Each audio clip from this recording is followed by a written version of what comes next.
It's the room fill up. Be sure, and I mean just that, be sure to hit the like, share this content. Let a friend or a neighbor know where to go when they want to tune in to Cowboys, sports talk, and beyond. It's a long off season, ladies and gentlemen. It's going to be a long one, and it's also a crazy one. But it is what it is. Clean up,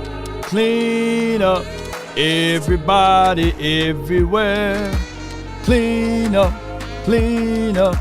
everybody do your share. Yep. The reality sets in, yes indeed, just indeed. It is what it is. Come on, we'll talk about this too. We got a show for y'all up for today. Mama said there'll be days just like this.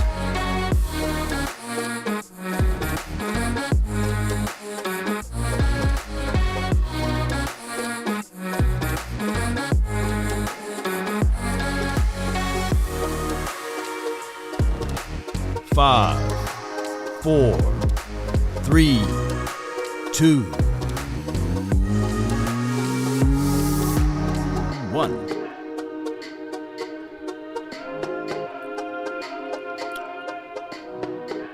Appreciate everybody. Thank you all for tuning in. Shout out to everybody who's support this team and still support this team and support the nation and still support the nation. But at the end of the day, you know, I'm going to have to lose some of these drops, right? Because at the end of the day, some of the things that we say that we're going to do, we can't do. We don't do. But now it is. It's going to be draft time for your mind time, for your everything that we got to talk about, ladies and gentlemen. And, of course, there's been many and many of things that we can go over. But we got to talk about this. It's a super tough loss. Y'all know me. I'm going to give you guys my ultimate best on any occasion, right? And I'm not saying that I'm better than the Cowboys. But last night, they didn't give us their best. Or yesterday, basically, in that playoff game, they didn't. If we talking about folding like a wallet or a lawn chair, they did exactly that. When you start talking about the fact that what the 4-ladder, the 3-ladder network, by me fighting versus those guys, they said, hey, you know, this is what they do. And now they scoffing at us. They mocking us. They laughing at us. We the butt of every joke in everybody's office. They are talking about us dead smack in our face. And there's nothing we can do about it. And we got to wait 7 to 8 months from here. And even if the craziest thing of it all, even if we start off 5-0 next year, 8-0 next year, even if we go undefeated during the regular season, this dark cloud, this puff of the smoke all around us will still be bestowed upon us. It's just what it is. I was silent. I went back. Somebody just chopped up some clips of what we did yesterday, and they put some timestamps. And I went back, and I just had to see, like, maybe I'll wake up, man. Maybe I'm still drunk or something. Maybe I'm gonna wake up, and now we play today, you know. Now we play today. Man, no. Oh, my goodness. Robert M. says Dak MVP. No. And this is the craziest thing of it all. The craziest thing of it all. We can't put it all on one player. But I'm going to get out here and said, hey, these are the realities. Because people will still say, hey, Law, you must be a Dak apologist. You still apologizing. No, Dak didn't play great. He definitely didn't play great. Parsons didn't play great. J-Ron Curse, just name a name. Only person we can just say, all right, we can't even say the kicker played great. Jake Ferguson, the only name we can probably name right now. It's a team loss, but at the end of the day, when it's time to crucify, when it's time to hang them, they ain't finna hang all 12 of them right the first day. No, they going after the number one leader. Take me to your leader. Oh, it's Rain Dakota Prescott. When it's time for it to be happening, it's gonna be coming for Dak Prescott. It ain't gonna come for nobody else right now. It's gonna come for number 4. Where my shame button at? Shame. That's where they gonna come from. Shame. Tony Pollard did good for what he had in front of him.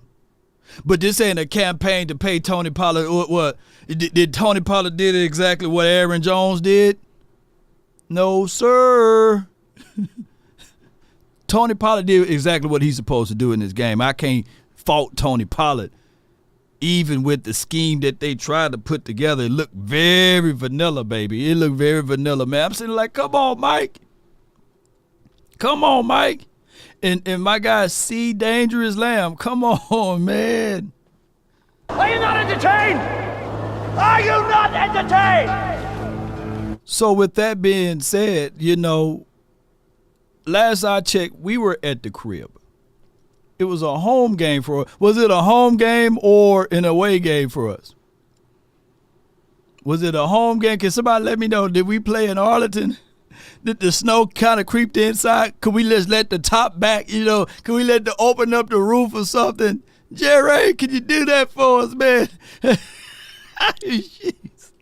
hey, man, I thought the dark clouds stopped following us, man. Everywhere we went, the smoke followed us. In 2021, it was the sunlight piercing through the stadium, right? Just all in the players' eyes. They couldn't see it today. God, dog, man, and we couldn't stand the doggone 49ers. But that's what this game kind of reminded me of. It reminded me of the both two games merged together. The 2021 49ers game and also the 2022 49ers game merged together and had a baby, birthed the doggone Green Bay Packers to run through us like dog diarrhea. Man, I posted a video. I posted this right here. Like, even my guy Dan Quinn, man, like, come on, man. Like, you couldn't get anything going, bro. You couldn't at least get to the quarterback a few times. That Green Bay Packers team looked like they were the greatest show on turf. Plus, let me see if I can say this right here. Say this right here. Boom, boom, boom, boom. Because I don't want to pull it up on the screen yet. Hold on. Y'all bear with me. Yeah, here it is right here. Hold on. Save image as right here. Boom, boom, boom, boom. They look like the greatest show on turf and the 2000 Ravens on us. At one instance, right? Now, eventually we did in this game, had more capabilities of time of possession. We finally got that. Yay! 31 minutes to their 28, 29, something like that, We eventually got that time of possession thing back. We did start moving the ball when they went vanilla. Yay! Yes, indeed, man. Here I go right here. Here we go right here. Boom, boom, boom, boom. I wanted to say, but what happened here, man? Oh, man, it's too tiny, but you guys can zoom in. Oh, my gosh, man. Why this don't ever happen to us, man? Why we don't never get a play like this, y'all? Why this always happen? Why we always got to lose the worst way possible? We just can't just casually lose. When we lose, it's epic. It's like grandstanding, grandiose, all of those things. Why we just couldn't just lose normal, man? Why we had to lose like this, ladies and gentlemen? Why? Why we had to lose like that? Like all of a sudden, I get it. I understand a little bit the Detroit versus the Rams game.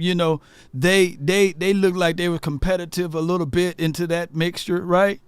When I went back to go watch the other night, the Kansas City Chiefs versus the The Dolphins. At least it was the Dolphins could say, hey, man, it was cold, man. You know, we from Miami, man. Come on, man.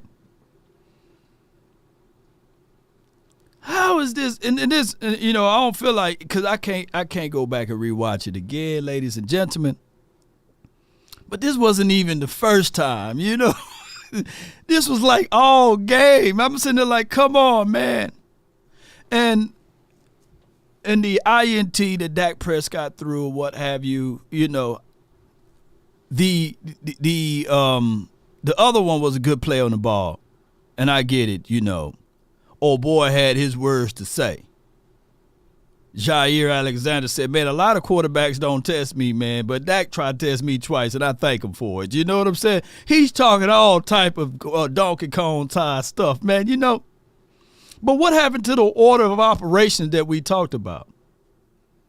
And I get it. CeeDee Lamb wasn't cooking, but CeeDee Lamb, Jake Ferguson, and then Brandon Cooks. It's amazing that my guy we don't talk about Michael Gallup. It's amazing that he was able to kill in this game and be that other option. But you know how it goes, ladies and gentlemen. If y'all want to shank me if y'all want to blame me, then blame me for the loss. But at the end of the day, I had multitudes of people hitting me up saying, man, Lord, I blame you for the loss.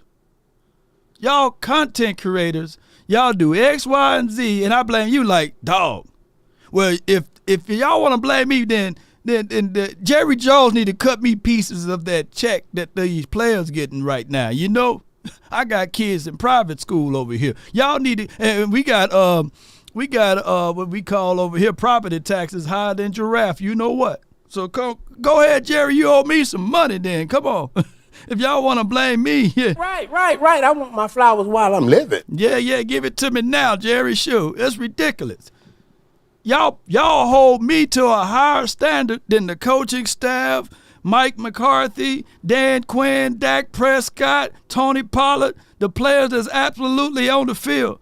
J. Ron Kurtz, and then y'all get mad at us. Y'all get mad at us when we tell y'all the truth.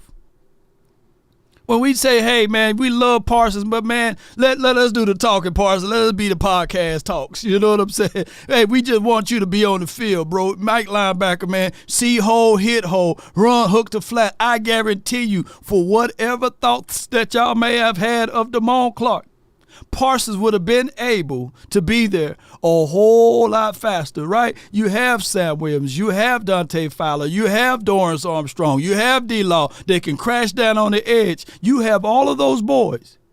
You have all of those boys that can give you the productions that Parsons gave in this particular game. And I'm not beating up Parsons, but these are facts that I cannot leave off the menu here.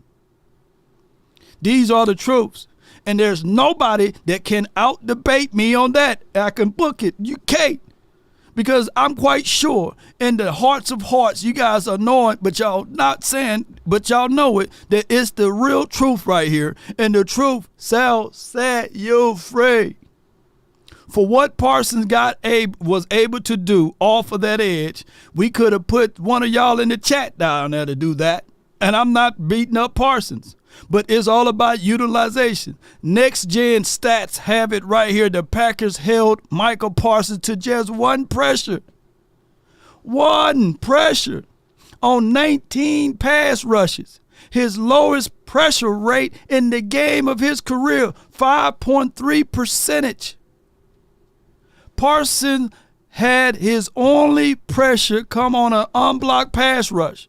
Right tackle, Zach Tom, held him for 0 pressures in 9 matchups.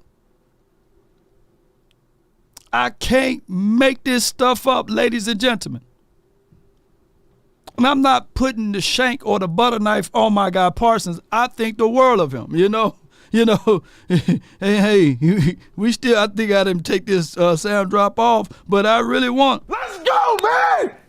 Let's go! I'm saying that, hey, he can be that force multiplier for our defense. He can be that game changer for our defense.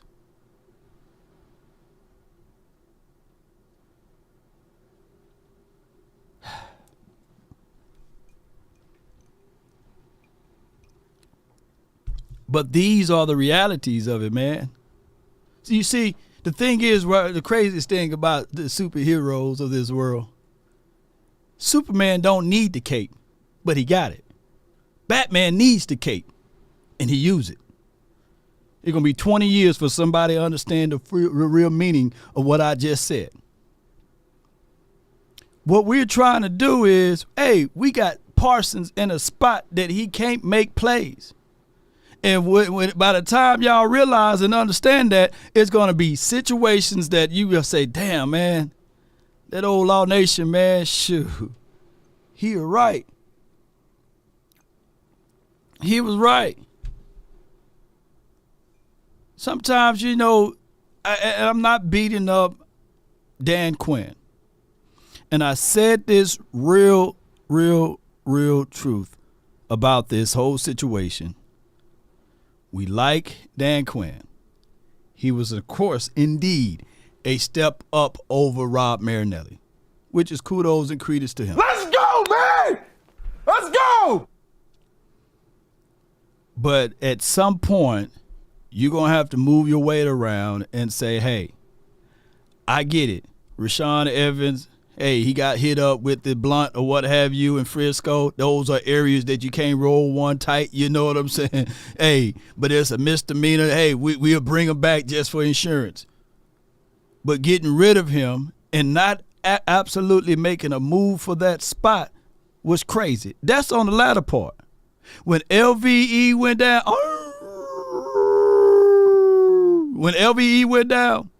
that happened before the trade deadline.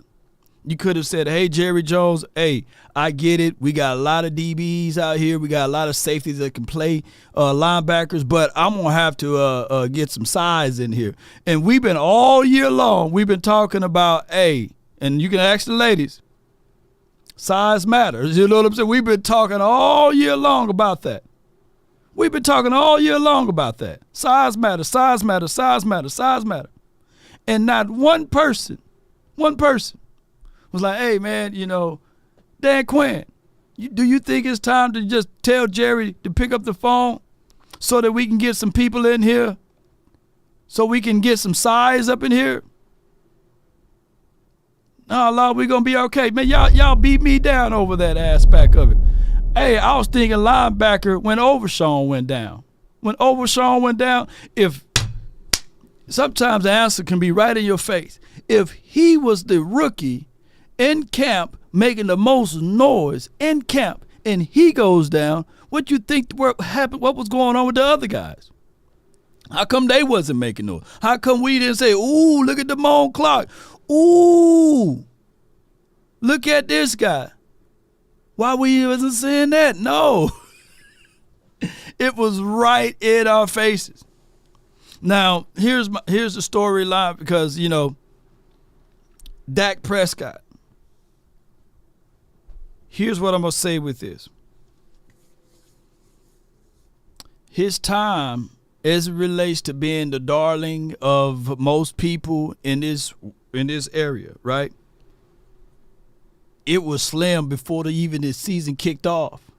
Everywhere I went, I asked people, I went to the barbershop. When you go to the barbershop, and I got some good barbers around here in Dallas. They could have said, hey man, I don't really in on Dak like that, man. You know, they were still mad at him. Think about it. They were still mad at him at the 49ers thing. And I'm sitting here fighting. Every grain of ground, every ground and every inch on the ground, I'm fighting, said, hey, man, new principles, concepts, all of that stuff counts. Play calling, design, that counts. Just wait. He going to be all right. You know, we going to be all right. So training camp went through, couple of interceptions here, couple of interceptions there. I go back and they say, hey, man, what about that quarterback, man? You were talking about him in the glowingly way. And I said, give it time, man. New system, principles, concepts, and all of that stuff. Week 1 went by. Hey, man, we got good defense, man. Hey, look, This is what I want Dak Prescott to be. Death of 1,000 cuts. Let us attach Dak Prescott's skill set and acumen with this particular defense. Week 2 went by, hey, look at this defense. Boy, we doing a great job. Hey, man, a win is a win is a win. We beat the Jets, man. And if the Jets just came off of beating Joshua Allen, give us that grace and mercy, right? Come on. And then all of a sudden, we play week 3. Hey, there was a cause to pause. My guy Brandon, he called it in. Darius called it in. Everybody called it in. Swayze at that time was still anti, the quarterback and the ownership or what have you. Call it in. Letting people know, hey, see, same old Cowboys. And then we got back on the horse, get on up. And then week 5 happened. After week 5, they said, you know what, Dak Prescott, we're going to let you drive the car. Whatever you want to do, you can do whatever you need to do in order for us to get this win. And after week 5, Dak Prescott turned the corner. He elevated his game. They opened up the playbook. CeeDee Lamb started eating. All of the Ferguson stuff started to work for us. Everything started working for us. Everything. But then there was a little hiccups here and there. And some of the people still did like, hey, man, look out for Dak now. Look what Dak, in these big games, watch he crumble. Lo and behold, them rascals were right when we got to the doggone playoffs. But they were wrong majority of the time. They were wrong. They were flat out wrong. So now you're in a situation, you can't get rid of Dak. You can't get rid of Dak because you still got the money sides of things, right? So I'm looking at it from the acknowledgement of the money. That got one more year. Mike McCarthy, how many more years he got left on his contract, ladies and gentlemen? Zach Luna says, when I went to training camp law, I gave Jerry $250. I went to San Fran. I bought jerseys and a hat and let me down. Fire MC. Is that Mike McCarthy? MC. Jerry would have beaten the living. Let me see if the AI can read this because I couldn't. I tried. Jeez. AI, you gonna? Oh, she ain't gonna read it. Okay, God dog, she don't even want to read it. All right, so let me fire Mike McCarthy, right? And then Jimmy would have been livid, right? Jimmy Johnson, okay, I add that in. No accountability, no rallying of the troops. Dan Quinn is through. So I figured it out. Appreciate you, man, Zach Lona. And apologies, man, for my hooked on phonic eyes over here. I would say this, though. Let's play some audio so I won't get too off track because y'all know, boy, when I'm hot and I'm angry and I'm mad a little bit about this because I didn't foresee us losing to the Green Bay Packers. I really saw a team that just a couple of weeks ago, the Giants gave them a thrashing, right? The Giants beat the Green Bay Packers. And we couldn't. Woosa. My psychiatrist, I had to call the 1-800 number, and they said, just say Woosa, Law, to count to 10, man. Don't get all upset about it. Don't get all upset about it. Don't you dare blame Dak Prescott for this game. What do you Brady. mean? No, the defense stunk. I don't care how. Dak Prescott, I get it. Can y'all hear Dak audio? only threw for 403 yards, rushed for 45 yards. It's Dak Prescott's fault. The hell it is. This defense stunk. And that's you want to why'd they lose? Why'd they look like crap? Why'd they get out coached? I don't know. But point to the defense, period. Period. It was excruciating to watch. We will work our way to the offense. Danny, I know you are itching to dive into the way the quarterback did or did not play. Who agree with Rex, man? Who agree? That's Rex, right? It ain't Rob. That's Rex. Who agree with Rex? Hey, Rex, man, is sitting here like, man, he called Dan Quinn out on this one. And all I wanted, man, is somebody. All I ask. All I wanted was somebody on the sidelines to spit, to move some furniture around, to get in the face of their players Everybody was sitting cool, calm, and collected on the sideline. Everybody. But Rex insisted in our meeting this morning, no matter how hard I tried to talk him out of it, that we start with the defense. Dan, it was excruciating to watch. I mean, those of us who wanted to see the Cowboys make a deep run, they gave up the run on the very first play of the game, and they never stopped it the entire day. What happened to the Cowboys defense yesterday, Dan Orlovsky? Exactly what we talked about on Monday, Greeny. On Monday morning, we came in of last week and said, listen, this is a bad matchup for Dallas. Green Bay's going to put Jordan Love under center. Green Bay's going to use a ton of pre-snap motion. Green Bay's going to use a ton of play-action pass. And the Cowboys defense has struggled with all that. And for some reason, no one wanted to listen to that. Early on, you saw the under center, 12 personnel, 1 back, 2 tight ends. They kept play faking at Micah Parsons to make sure that they could protect the backside while also making sure that they helped that front side tackle. And then what they did was they attacked the man coverage. They would fake running to one side and run back across from where they came from. Jordan Love had great pockets all afternoon. This allowed him to play very comfortable. They quick snapped the Cowboys defense on multiple times. This is a perfect example of it. Micah Parsons wins. This is why they kept faking at Micah to essentially create that double team. And Dobbs is going to fake like he's going to start at the bottom of the screen, go to the top of the screen, and then run back out. The motion confused coverage multiple times. Jordan Love was able to get the ball out on time. And in the run game, you're going to hear this all day. Split flow. Brian Clark did a tape on it last week.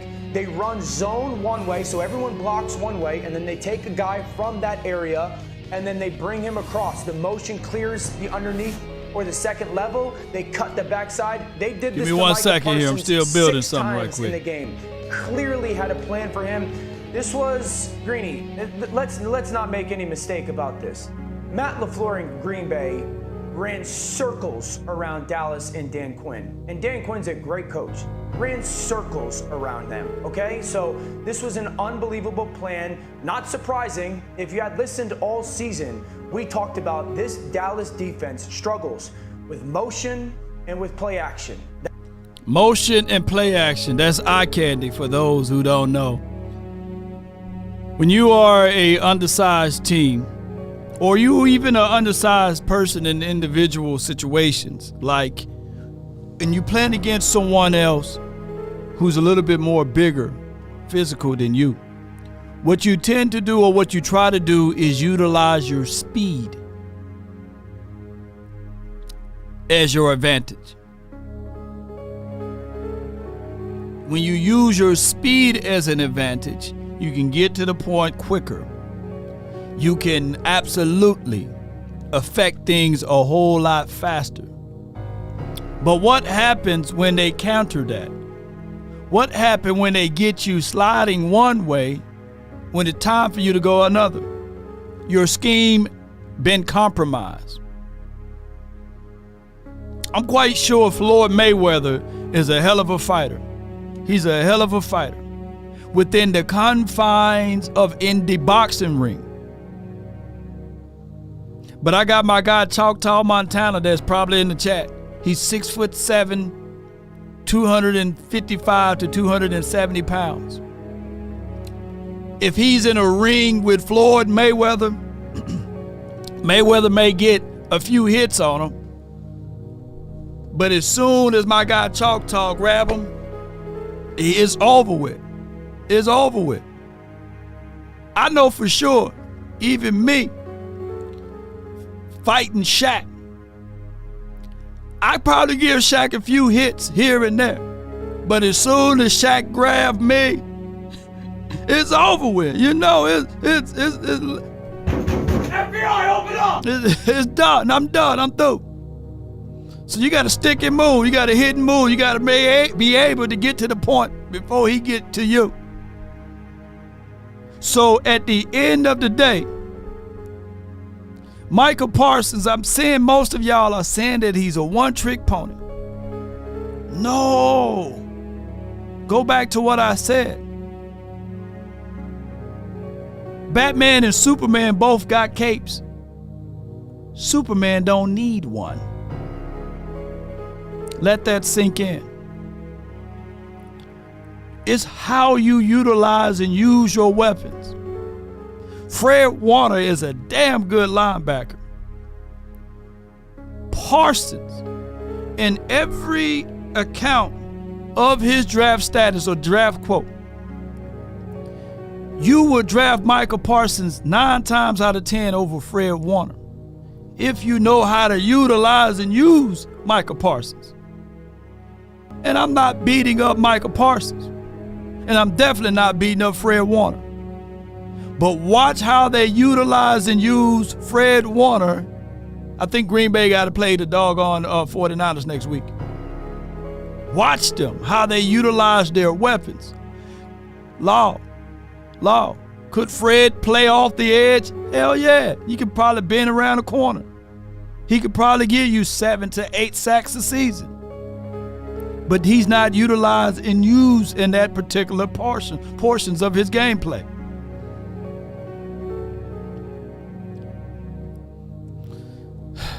We got too cute, man. A little eyeshadow here, a little blush here on a lady, that ain't bad, you know?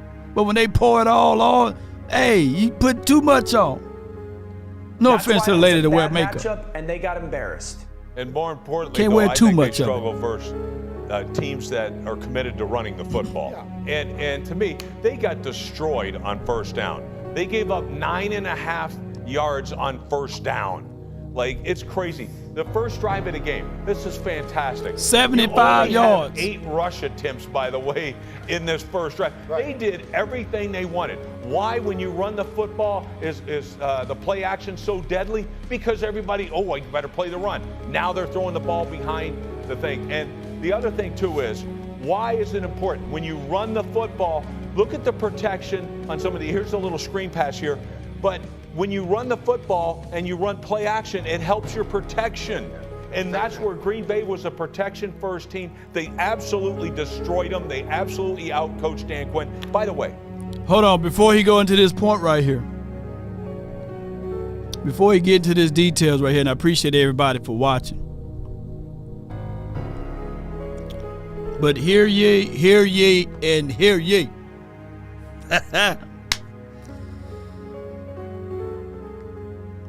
Y'all said that Tony Pollard ran pretty good the other day. If y'all agree Tony Pollard ran great, put 5 in the chat. Give me the 5 emoji. Yeah, 9.5 is, whoa, Boozilla, crazy number. Tony Pollard played good, didn't he? If you give me a thumbs up, that'd probably be a faster way to do it. Or put 1 in the chat, or put 20 in the chat. That's his number. Okay, so I want to see a lot of y'all saying that, yeah, he did play great. And I love Tony Pollard, man. Yeah, oh, shoot. He did all right. Somebody said he did all right. 20, I see, woo, put 20 on the dresser. Yes, sir. Hey, 3.7. Shoot, that ain't bad as well. Hey, average 3.7 yards per toe. 3 times 3. That's first down. Might as well give it to him, you know. Hey. 5, okay, all right, I see y'all, okay. All right, so what I'm getting at with this, ladies and gentlemen, did they fear the run at any time? Did Green Bay Packers feared the run? Did the Green Bay Packers fear the run? Did they fear the run? No. You can't put yes, you can't put YES in the chat. I guarantee you can't put YES in the chat. They don't care if Tony ran for 200 yards. Did they fear it? No. Now, on the flip side, ladies and gentlemen. Let me crack your cranium and fertilize your brain. Did the Cowboys fear the run against the Green Bay Packers? Let me get a yes or a no in the chat. Let me get a yes or a no. Did the Cowboys fear Green Bay Packers run? Did they fear it? Did they change up some of their schematic schemes and principles on defense? That's the difference of the doggone game. So when we talk, man, I hope that somebody be listening to us. When we saying that, yeah, we like Tony Pollard. Matter of fact, we love Tony Pollard for what he can and can't do. And that's not even me saying that loosely. We like him what he can and he can't do. But we've been banging on the table all year long. Come on, man. Let's pair him up with someone. Hey, it's okay that he's Luigi. It's okay that he's Nightwing, Robin. It's okay that he's that type of dude. But let's pair him up with someone. But y'all want to fight me all day. Y'all fought me on that. Y'all fought me on his team being over-penalized, and I sit there and I tell y'all, and y'all told me, hey, man, it's just because it's the Cowboys. And I said, you can't be an undisciplined team heading into the playoffs. Because heading into the playoffs, anything that you did bad in the regular season, it magnifies. Green Bay Packers had more penalties than us this game. But our penalties were more crucial. Drive killed us all down the field. Why in the hell, out of 54 snaps, offensive snaps, are you playing 6+ DBs on 48 of them when a team's running the ball down your throat? Say that again. They had 54 offensive snaps. They had 6 defensive backs on the field. Listen. 48 of the 54. 6+ for 48 of the 54 snaps. You don't do that when you're getting your brains kicked in. All right, running the football. How about we put bigger personnel on the field? How about we try to run blitz? Anything besides just taking an ass kick. That's exactly. So this morning, I wish you all could have been in our meeting this morning. Shh.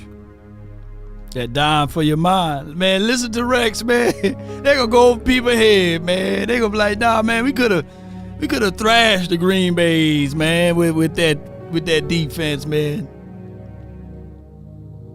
We could have took this defense, boy, we could have beat Green Bay, man. We could have beat the Niners. We can beat anybody around the team in the NFL. We go all the way to the Super Bowl with one linebacker who's really a weak side linebacker playing Mike.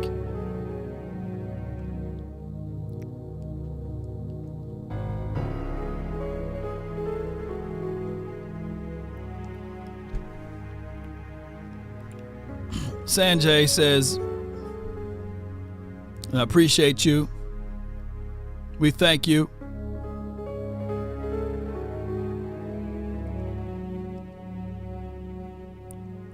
He says, Mike McCarthy lied about running the ball in the playoffs. You do have to do fundamentals to win, a.k.a. run the ball, stop the run. Bill Belichick is the only coach that can discipline this team with Jerry as GM/owner.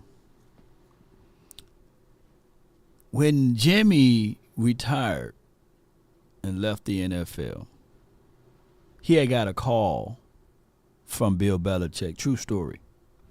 And every offseason, Bill Belichick would fly down to the Florida Keys to go over how to handle teams with discipline, structure. And he would be a listening ear to what Jimmy have to say. We're going to let the AI echo what you just said, Sanjay. Sanjay Raj put $19.99. McCarthy lied about running the ball. In the playoffs you have to do the fundamentals to win, aka run the ball and stop the run. Bill Belichick is the only coach that can discipline this team with Jerry as GM/owner. Here's where we're going to be at with a tug of war. Do you go with old or new? Because it's going to be culture, extraction. We're going to have to figure out a way to get to the meat and potatoes of this team. And you're going to have to make that movement as soon as possible. I will recommend the Cowboys to wait till after the Super Bowl to start digging deep into whoever you need to go hire as it relates to your coaching. I know that you want to run grab a coach now, but you want to wait ultimately to after the Super Bowl. And here's the thing. You can find a way to get one of these young coaches in there, but they're going to have to be having some big cojones to go up against Jerry Jones.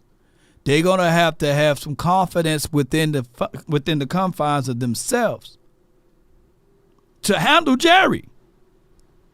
Because Jerry will be the ultimate alpha male in any room that you go in. He will undermine you. He will overthink you. He will outsmart you, and he will get to the punch before you can even think about it. So anything that you try to hide, anything that you have a little weakness spots in, Jerry will sniff that out. So that's the only problem, ladies and gentlemen. If you go with the youth, that's the only deal. You go with somebody young and they try to, look, Jerry going to bowl his way in there. He going to position himself to grab the rebound, just like when you see in basketball, positioning. So you're going to have somebody with some skins on the wall. The greatness about this whole mix-up with even Mike McCarthy and Dan Quinn is this right here. We can tangibly see with our eyes that it was an upgrade from Jason Garrett to Mike McCarthy. Now, is that upgrade massive? Yes, it was a 3-4 game in the regular season upgrade. We saw some cultural shifting happening. We've seen some ideas come to life from Mike McCarthy on this team. And we've seen some pushback because on the flip side, too, is that we stir up and we will kick up some mess over here, even from the media aspect. Mike McCarthy came in here, look, I want to be able to change captains out every single week, which I thought that to be kind of like crazy to me, right? And, you know, they switch captains every week. He also thought to say, hey, let's smash some watermelons, you know, and then everybody coming out, hey, wait a minute now, hey, that's racial, you know what I'm saying? So now you got the sensitive parts of that. He was just trying to do team building, team community. He was trying to bring culture around. And then one of the things that I didn't like far as Mike McCarthy is that we and Green Bay don't mix. And he tried to bring some of that bull, almost cussed. He tried to bring some of that bull sugar over here. You know, we're like, nah, man, that's Green Bay culture, man. We need Cowboys culture. So that was my only strike against Mike McCarthy. Now, if you bring in a guy like Jim Harbaugh, who's, you know, he's a 49er guy, though, you know, we'll go back and forth with that. But I think it wasn't as deep as Mike McCarthy was with Green Bay. But at least Jim Harbaugh, that him and them with the khaki pants all day and that strong block chin, he get to spitting himself. He's an alpha male himself. He's a no-nonsense guy, right? I don't think that it will be a lot of political stuff as it relates to who played here, who played there. And if you bring in Bill Belichick will walk in and put all 6 of those rings on the table, even though Tom Brady had a heavy hand in that. Bobby Slowick, he would probably get ran through over here in Dallas. And he probably stand tall. We don't know. It's the area of the unknown of being a coach here in Cowboys land. That's the only thing. I have to listen to Bobby speak a lot of times to see whether or not he'll fit right on in. But hell, I promise you, he will be a step above Jason Garrett. But to me,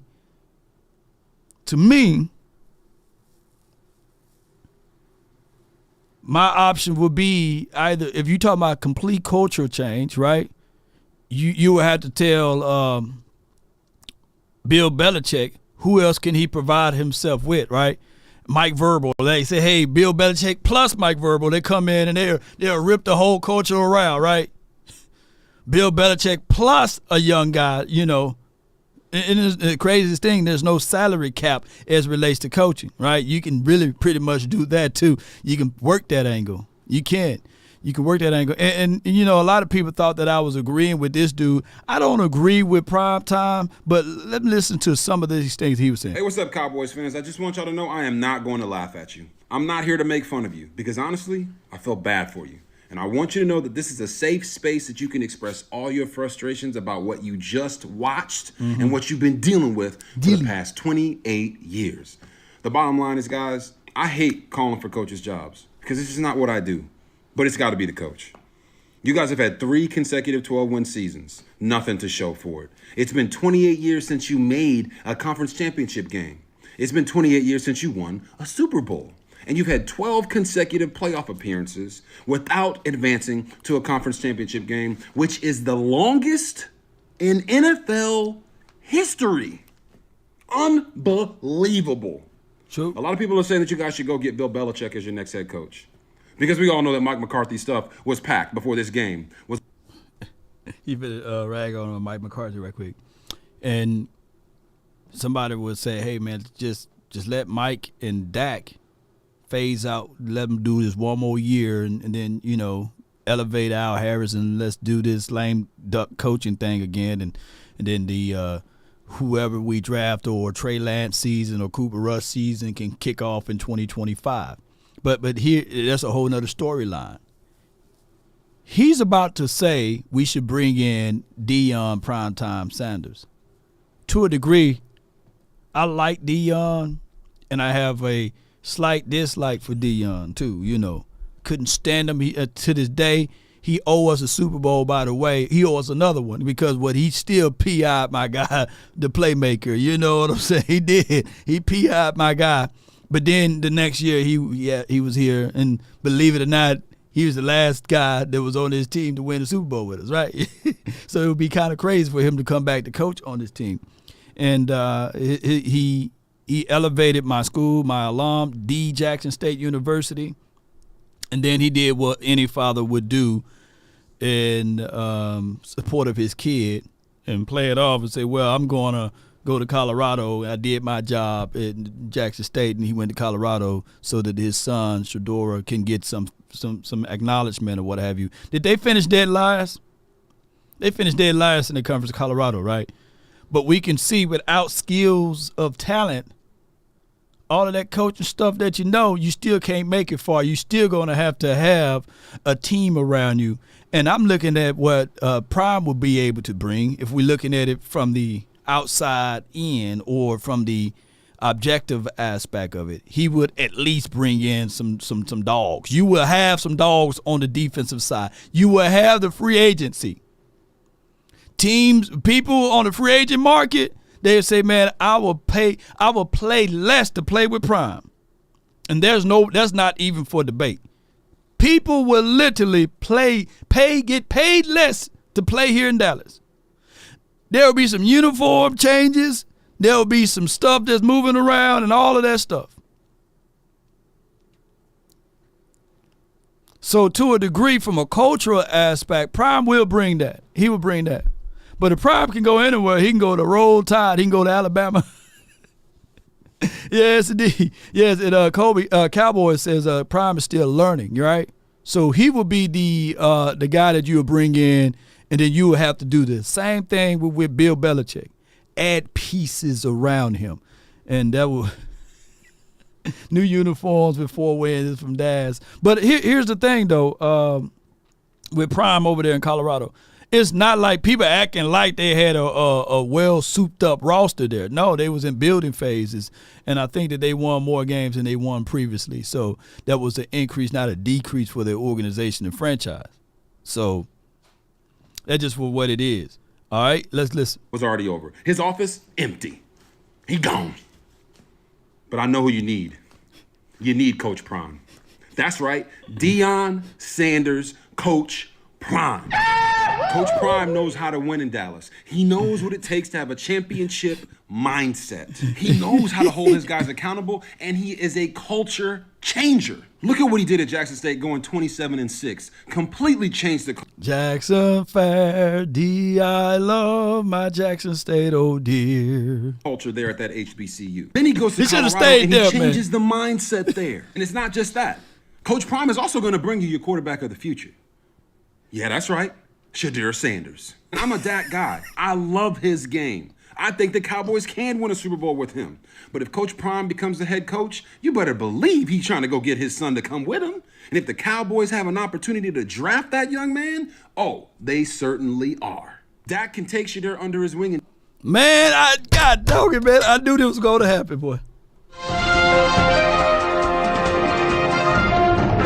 Got some breaking news. All right, let's see what's going on here. All right. Calvin Watkins, a person with knowledge of the process, confirms that Cowboys DC Dan Quinn is expected to have Zoom interviews with Panthers, Titans, and Commanders Thursday and Chargers this week. So his mind, he was already checked out, y'all. And I'm quite sure if you look at those rosters, Panthers, Titans, Commanders, Chargers. Now, the Commanders got over $80 million of money. You know, they got money. They're going to have a lot of money. The Titans, man, ain't nothing in Nashville. No offense to Nashville, you know. No offense to Nashville.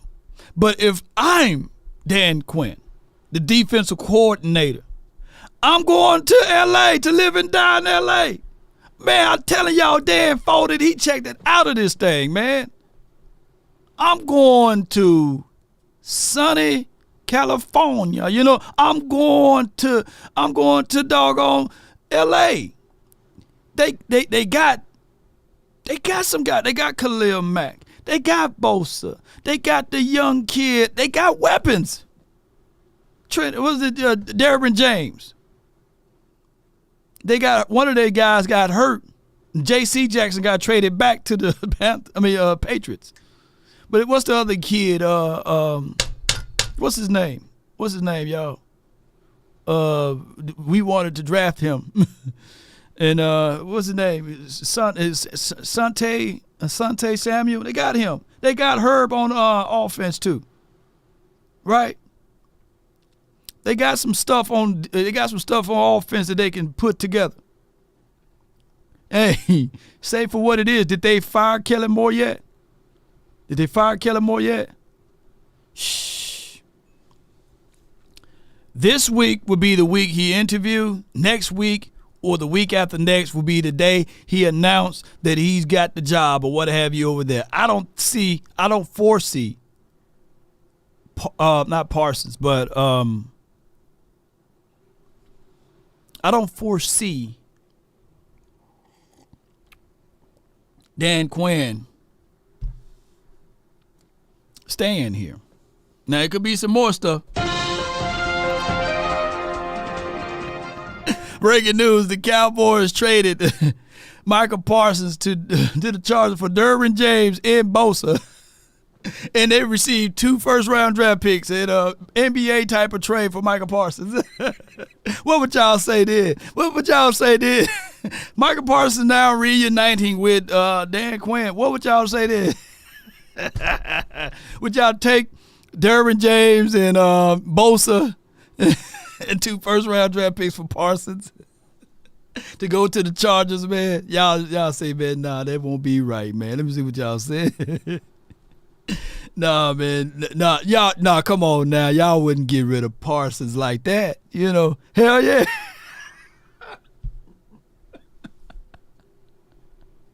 Let's go, man! Let's go! Oh, man, add Khalil Mack in. Hell yeah, you get Bosa and James, okay. Give me 3 first-round picks. I'm greedy, man. Give me 3 of them. Oh, my God, man. Y'all better not leave on Parsons like that, man. Y'all wouldn't do that. Y'all wouldn't do Parsons like that, man. Oh, my gosh, man. You know, cocaine, crackhead, heartbeat. I see y'all. Y'all said y'all would do it, man. Hey. Well, what I'm saying is that there are known knowns and that there are known unknowns, but there's also unknown unknowns. Things we don't know that we don't know. Man, that would be crazy, man. Now, so the cocaine's happening. When does that crack come into play for you? Man, there's a literally, I didn't jump into the Riddick thread nor did I jumped into the Facebook community. But somebody had used a caption from one of my videos, and they started a thread of saying Parsons got to go, man. They ready. They moving on from Parsons already. So now I'm gonna say this right quick. If you're team Michael Parsons, type MP in the chat, and if you're not team Michael Parsons, put NMP in the chat. Let me see if y'all are where y'all at, man. And we will see how that goes from there. Trade him. Dak has a bonus too. Yeah, they had to agree to the terms there. Dak Prescott got a no trade clause on his contract. Right. You got a no trade clause on his contract.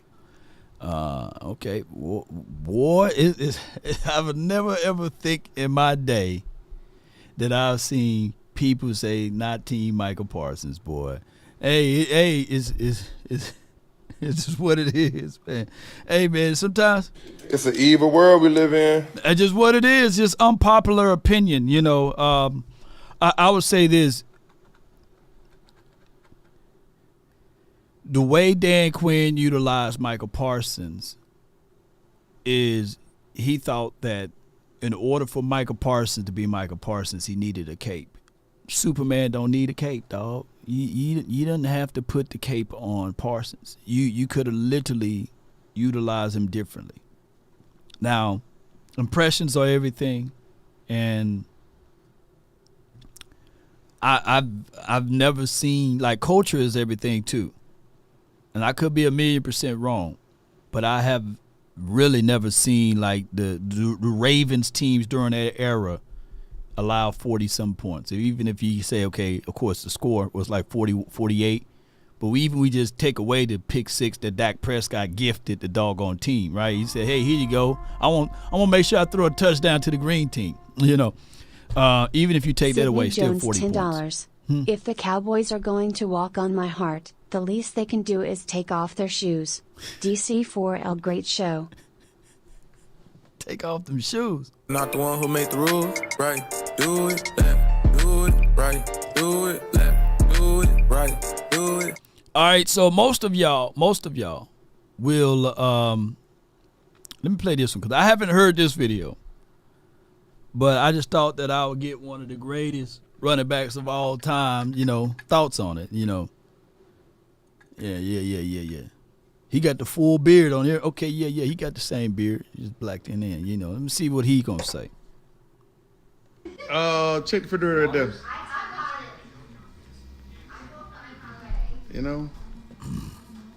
I'm sure y'all watching the Detroit Lions game and the Rams game. And y'all just watched the Matthew Stafford play where he just got sacked and they had to kick the field goal, right? Y'all saw how he got hit. Now he's walking on the football field with his ribs and everything else. To me, from what I've seen throughout the course of the year, that would have been called pass interference. No, roughing the passer. Right. Roughing the passer. Well, you getting that and on here, not a call at all. Okay. I don't. Here in a critical game like this, the Lions, a call that was not made. And Anunnaki Cowboys fan $19.99. Both DQ and McCarthy need to go. We need innovation on offense. I'd bring in Texans or Lions OC as head coach and find a D coordinator to pair with him. No way to move Duck, so it is what it is. Man, we got the Anunnakis over here. Boy, I tell you, man, they're on the other side. Not the one who made the rules, right? Do it left, do it right, do it left. Shout out to him, man. Hey, we should have used some of y'all powers, man, last night, man. I know it's all entertainment and everything is already pre-scripted, but hey, we should have used some of y'all powers, man. But he said that both the beginning of civilization is over here. Civilization is here, man. Shout out to the Anunnakis, man. Appreciate you, man. I'll bring in the Texans or the Lions offensive coordinator as head coach and find a DQ, a defensive coordinator, to pair up with him. So,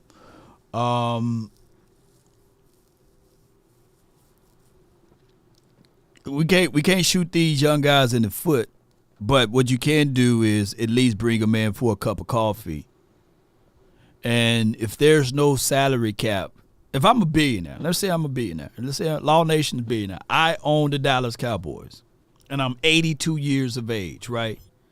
Why not make me a dream team coach thing, man? Bill Belichick, you going to be the head coach. Hey, whatever they paying you over there to coordinate some stuff over there for the Texans or the Lions, I double it. You over here, okay? And Mike Verbal, just in case, we bringing you over here too, bro. Just in case.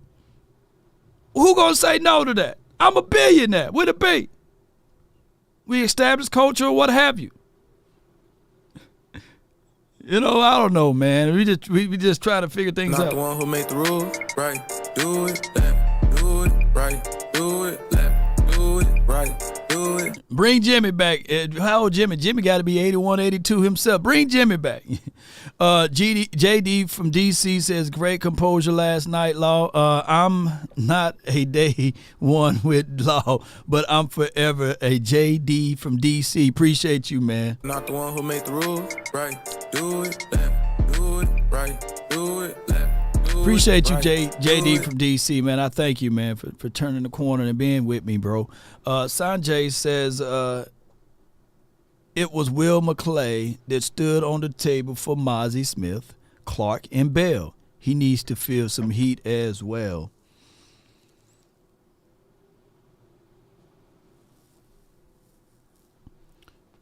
Yeah.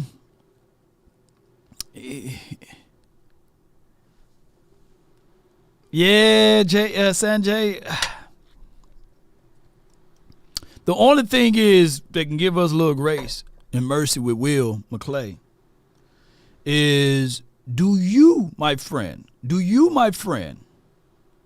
say to yourself, would you rather go back to life before Will McClay?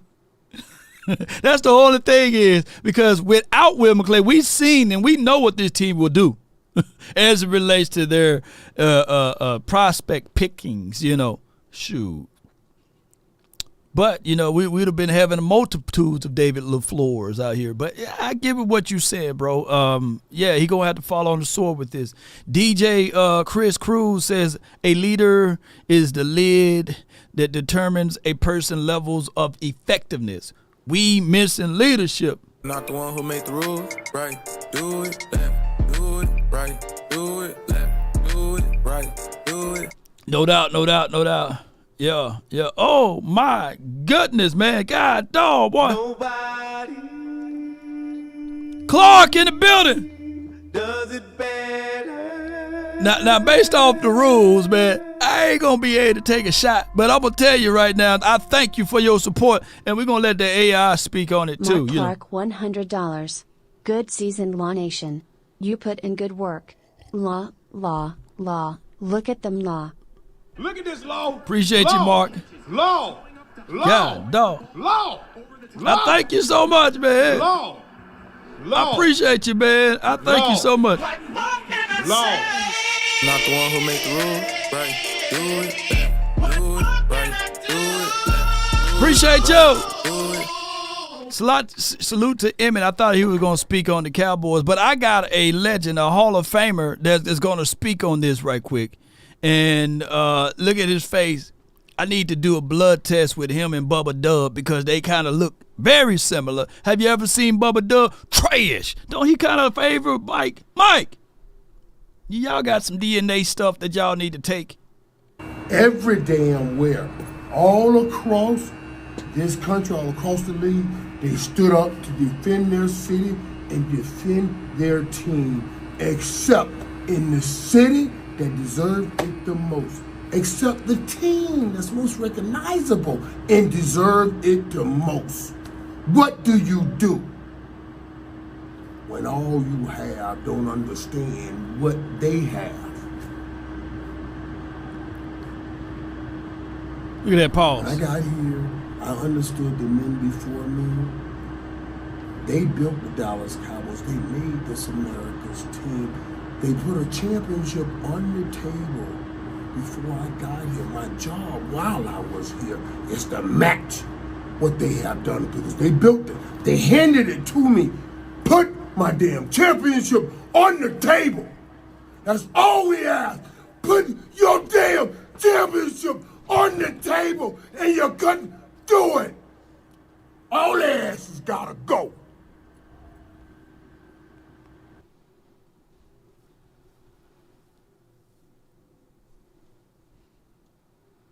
He pissed off, y'all, and he tried to reserve everything. Who agreed with Mike? Who agreed with Mike? Not Mike McCarthy, but who agreed with the playmaker? Not the one who made the rules, right? Do it, left, do it, right, do it, left, do it, right, do it. You want to talk about a playmaker? That's a playmaker. He made the play. Look at that face, man. Look at the countenance, man. We didn't, man. This is what makes me mad. Make me so mad, man. It's just, man. Like, why don't we don't have one, not one iota of a person to give us that last night? Not one. I needed everybody to be like that. The only time that we got a piece of that and I had the TV on mute. I had the TV on mute when I seen Jimmy Johnson. Halftime, and I was sitting there like trying to get everything together. Jimmy was the only guy.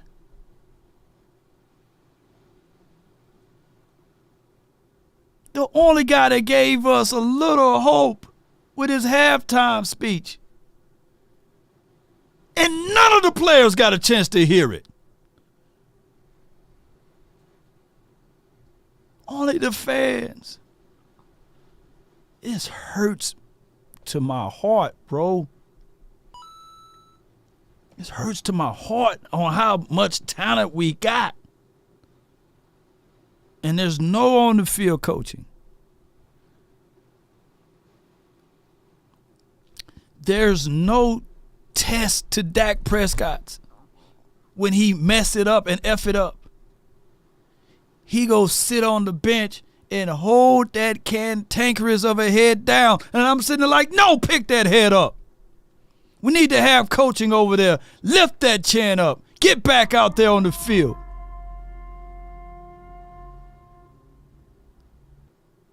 We got CeeDee Lamb getting pushed in the back. And he allows that to happen. And he gets to continue to walk off the field. CeeDee should have turned around, and it could have been some tussling around there. Maybe the next time we get the ball, we do something with it.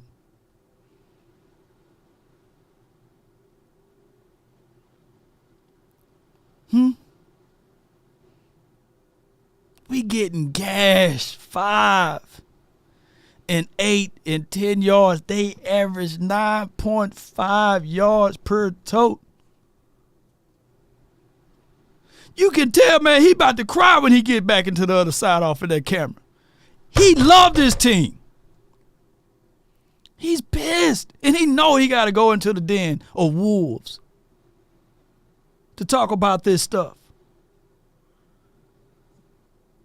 Not one dog, only one doggone dog on that doggone team. And I know I'm not in the position to say that, but dog, man, Ferg was the only one. Ferg was the only one, and we didn't even want to be great with him.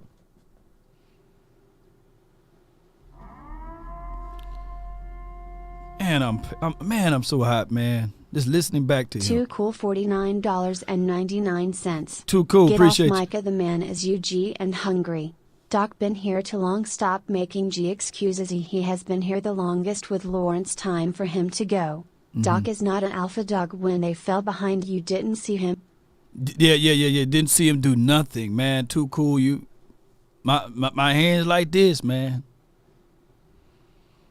There was a drive. I'm sitting here watching the Chiefs versus the Dolphins, and I think the Dolphins figure out a way to score back on the Chiefs or something like that. It wasn't really tight, but it got kind of tight at that moment. And I'm not comparing Dak Prescott to Pat Mahomes. But you can just see that Pat mother sucker wanted it. He wanted it.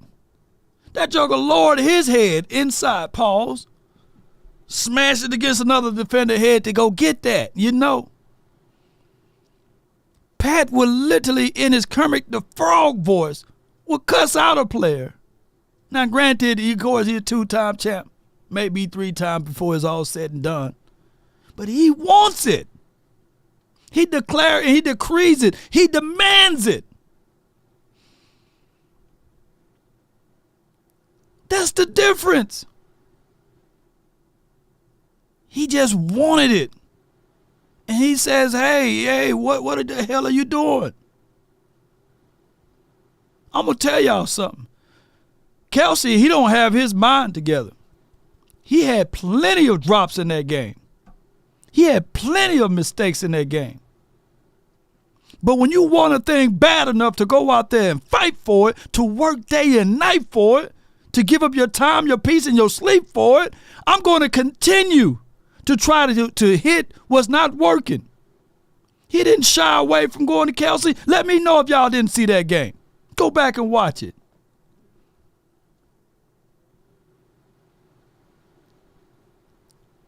What you think Pat Mahomes would have did if it was Jake Ferguson on that team?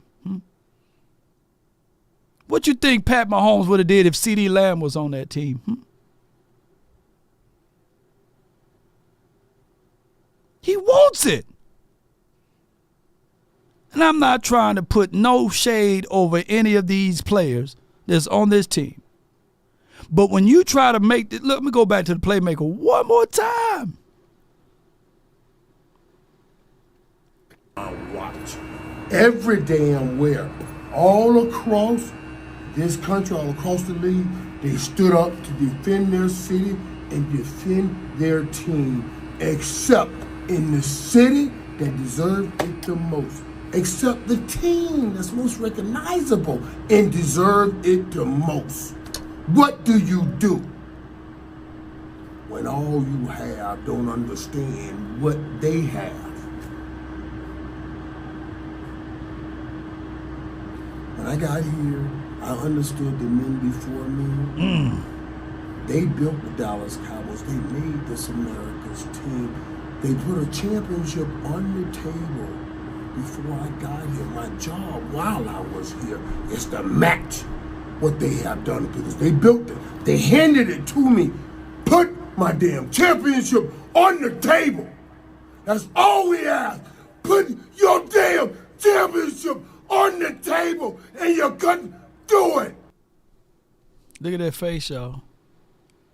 I should just play that on repeat over and over and over again to find the few that are going to say, man, I disagree with Mike, you know. I could disagree with Mike, you know. He ain't well put together. He on that stuff again, you know, all that stuff. You know, I get it. Mike is telling y'all, spitting to y'all the truth. And you can tell, look at the countenance on his face. We got a super chat. Anunnaki Cowboys fan $19.99. Everyone saying Parsons needs to go obviously doesn't know football. Parsons' issue is he is overused on the edge. He wears down every year at the same time. That's a coaching error. If he stays on the edge, beef up. Using beef pause. Beef it up on the edge. Superman don't need no cape. Cape is just part of the uniform. Batman needs it, right? So when he floats around, he can flip that cape off, or he can use the cape as a bulletproof vest and all of that stuff to block projectiles, to float. See, Batman needs every tool. But if you're trying to use Superman in a way that he's not usable, right? And you put a tool belt on Superman, you put the cape and the mask over him and all that stuff, that takes away. It takes away from what he need to do. Batman, even in his belt, He got a little thing of kryptonite in there. So when Superman get out of order, he go ha ha ha ha, and then slide that doggone kryptonite on him and beat the brakes off of him. Batman beat the brakes off of Superman after he put that little kryptonite on him. Everybody got a weakness. And what the Cowboys don't fail to realize and utilize, they don't play to the strength. They fold to the weakness part of it. We know that Parsons is a beast, a dog, a monster, generational, happy-go-lucky, a kid, probably don't even eat a clean diet, probably eating Skittles, oodles, and noodles right now. You know what I'm saying? And 4 boxes of pizza. But at the end of the day, he gonna be that dude. Let's go, man! Let's go! And he's gonna play his heart off. And that's what's the thing that gets me with Parsons. He gonna play his heart out, man.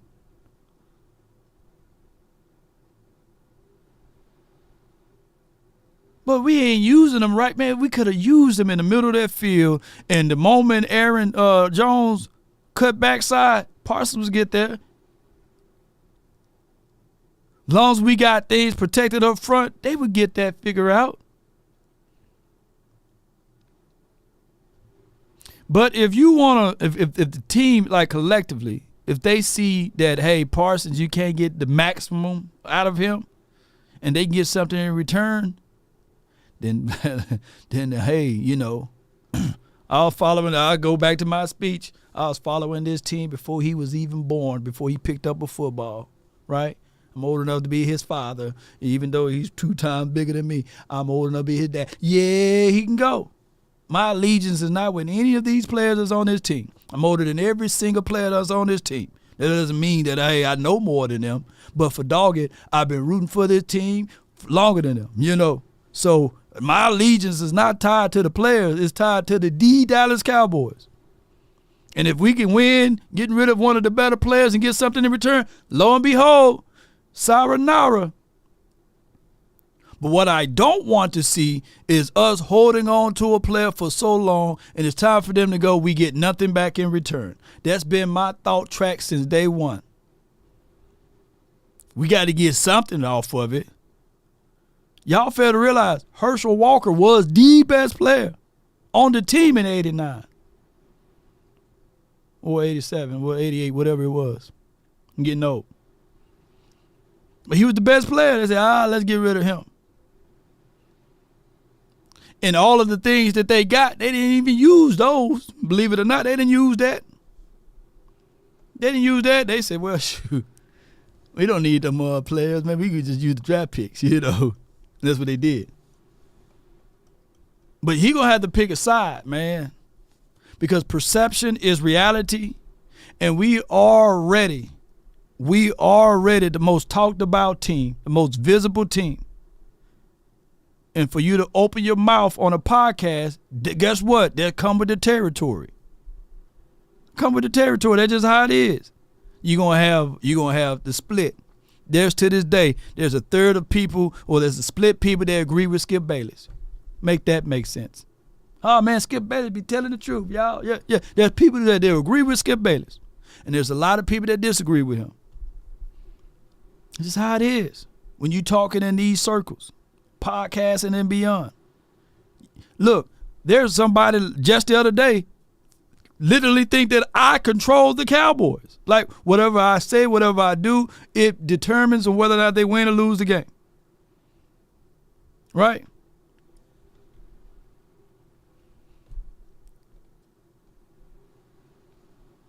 But it is what it is, and I appreciate that. I appreciate that support. It's a team game. Yeah, it is.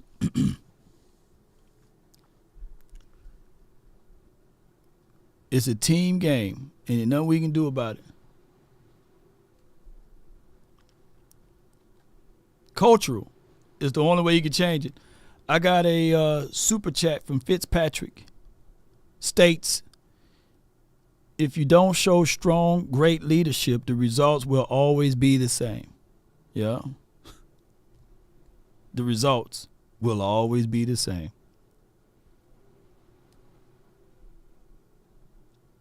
The results will always be the same. Appreciate you for your super chat.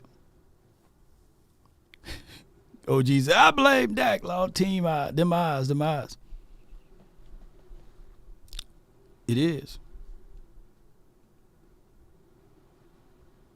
And it's a terrible situation to be in, ladies and gentlemen. It is a terrible situation because what we are looking at right here, we got to now go back. We got to go back. We the ones that got to fold all the way back now and go back to in the beginning.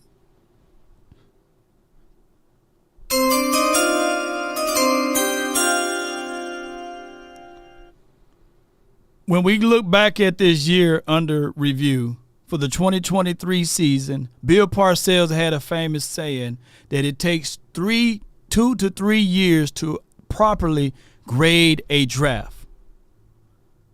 Let me repeat. The great Bill Parcells said that it takes 2 to 3 years to properly grade a draft. Now, sometimes you can look at something and see the projections just from your thought track, right? So when we look at this, and we got a super chat that's coming in. Appreciate y'all, man. Thank y'all so much for your support. And Travis Fitzpatrick, $19.99. If you don't show strong, great leadership, the results will always be the same. And the same, everyone have a reason, but results are what matter. And also, I want to read this from Anunnaki. Appreciate you. It says here, and salute to all of the creations and the inventions that you guys were able to do, and especially with that portal trans thing. I appreciate y'all. We ain't gonna talk about too much stuff over here. Yeah. The only agreement I have with the haters is Dak. It ain't that guy, but he has made it where we can move on, so we have no other option but to roll with him. Yeah. But his management made it such a situation that you got to ride with him. And that comes from trust. When you don't have trust, then it's a situation that you have to whoop it up in contracting. So Dak Prescott camp ultimately didn't have trust with the Jerry Jones administration. So that's why they put those no trade clause in their contract and no franchise tag in their contract. So at the end of the day, you're going to have to ride the ship with it for what it is right now with Dak Prescott. Now, there is an argument out there to be made that, hey, what did Cam Newton say? What did Cam Newton say about all of this, ladies and gentlemen? He said that he sees Dak Prescott as a quarterback that can attach himself to a moving object and take care of things, right? Here's what I would say to that whole notion. When Cam Newton made that statement, he was talking in reference that this defense is carrying Dak Prescott, which is a false narrative, which is also a false statement. This defense didn't carry anybody. And if a dog shouldn't carry this team last night. So Cam Newton was talking from the frame of mind that this defense is somewhere near the 2015 Panthers or the 2000 Ravens, the 2001 Bucks, the 06 Ravens, or whoever. This defense ain't no near close to those teams. This defense ain't no near close to the LOB. This team went as far as Dak Prescott could carry them and as far as my guy Micah Parsons could do out there on the field. And in both of these instances, in every major game, MP didn't show up, nor did DP show up. So if you want to say it's Dak Prescott's fault, DPF, you can also say MPF. It could be interchangeable. In any big game, name me the game that we lost that any of those guys stepped up and stood tall. I'm waiting. I'm trying to figure it out. So if two things are happening that way, then that goes to culture, baby. That goes to, if these are the two guys that's identified as the leaders, take me to your leaders on the team, and if they identify themselves as the leader, then at these type of moments, we got to say to ourselves, call a spade a spade. There's something that needs to be changed.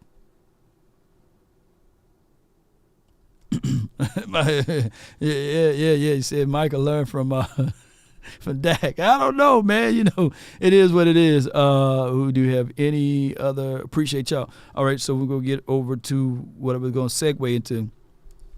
Job says, I knew we'd be in this situation every year when Dak was extended. It's obvious as the noonday sun. He ain't that dude. Suffer is all I can do. Loyal. Yeah, he's loyal. Hey, look, we loyal to the ground. You know what I'm saying? Cam Newton was right all along. Put it like this: would Cam been able to take that 2,000? And he was right about this because people made it about him and not with what he said. But even Cam, I don't think that they would have made it to the Super Bowl without that version of defense, right?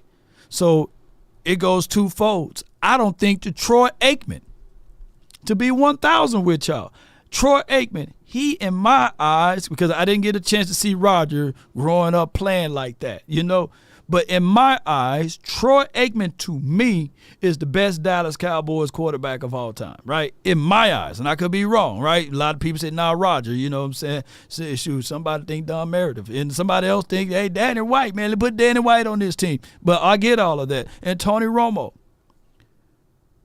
Troy Aikman would not have one ring if the defense didn't step up. If the defense didn't step up. I mean, especially on their first run, if James Washington didn't do his job. Y'all already know what I'm talking about. If James Washington didn't do his job. So it's a twofold situation. You can be viewed as a great quarterback, but you need the defense to marry up with it. Somebody gonna try to shank me with the butter knife right now. But hey, that's okay.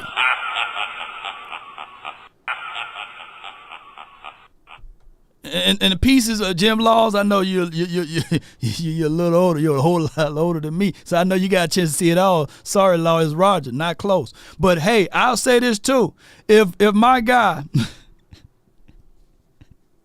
if my guy Drew Pearson's had the Noah Brown hands, or I can't even say Noah Brown, if he had the CD Lamb hands and didn't catch that Hail Mary, hey, some of that legacy will be gone, right? Go on.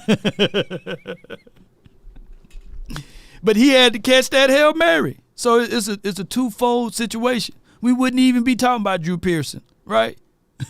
Shoot. And John Elway, yeah, he didn't get it there until he had the yellow teeth. And y'all fail to realize, 98, was it 97 and 98? Broncos? Y'all think that defense was sus? Who remember? Look, a lot of people talk about John Elway and TD. Shay Sharp was there, you know. But who they had on their defense? That defense was fire. That defense was fire, you know. Hey, John Elway had an AARP card over there, man.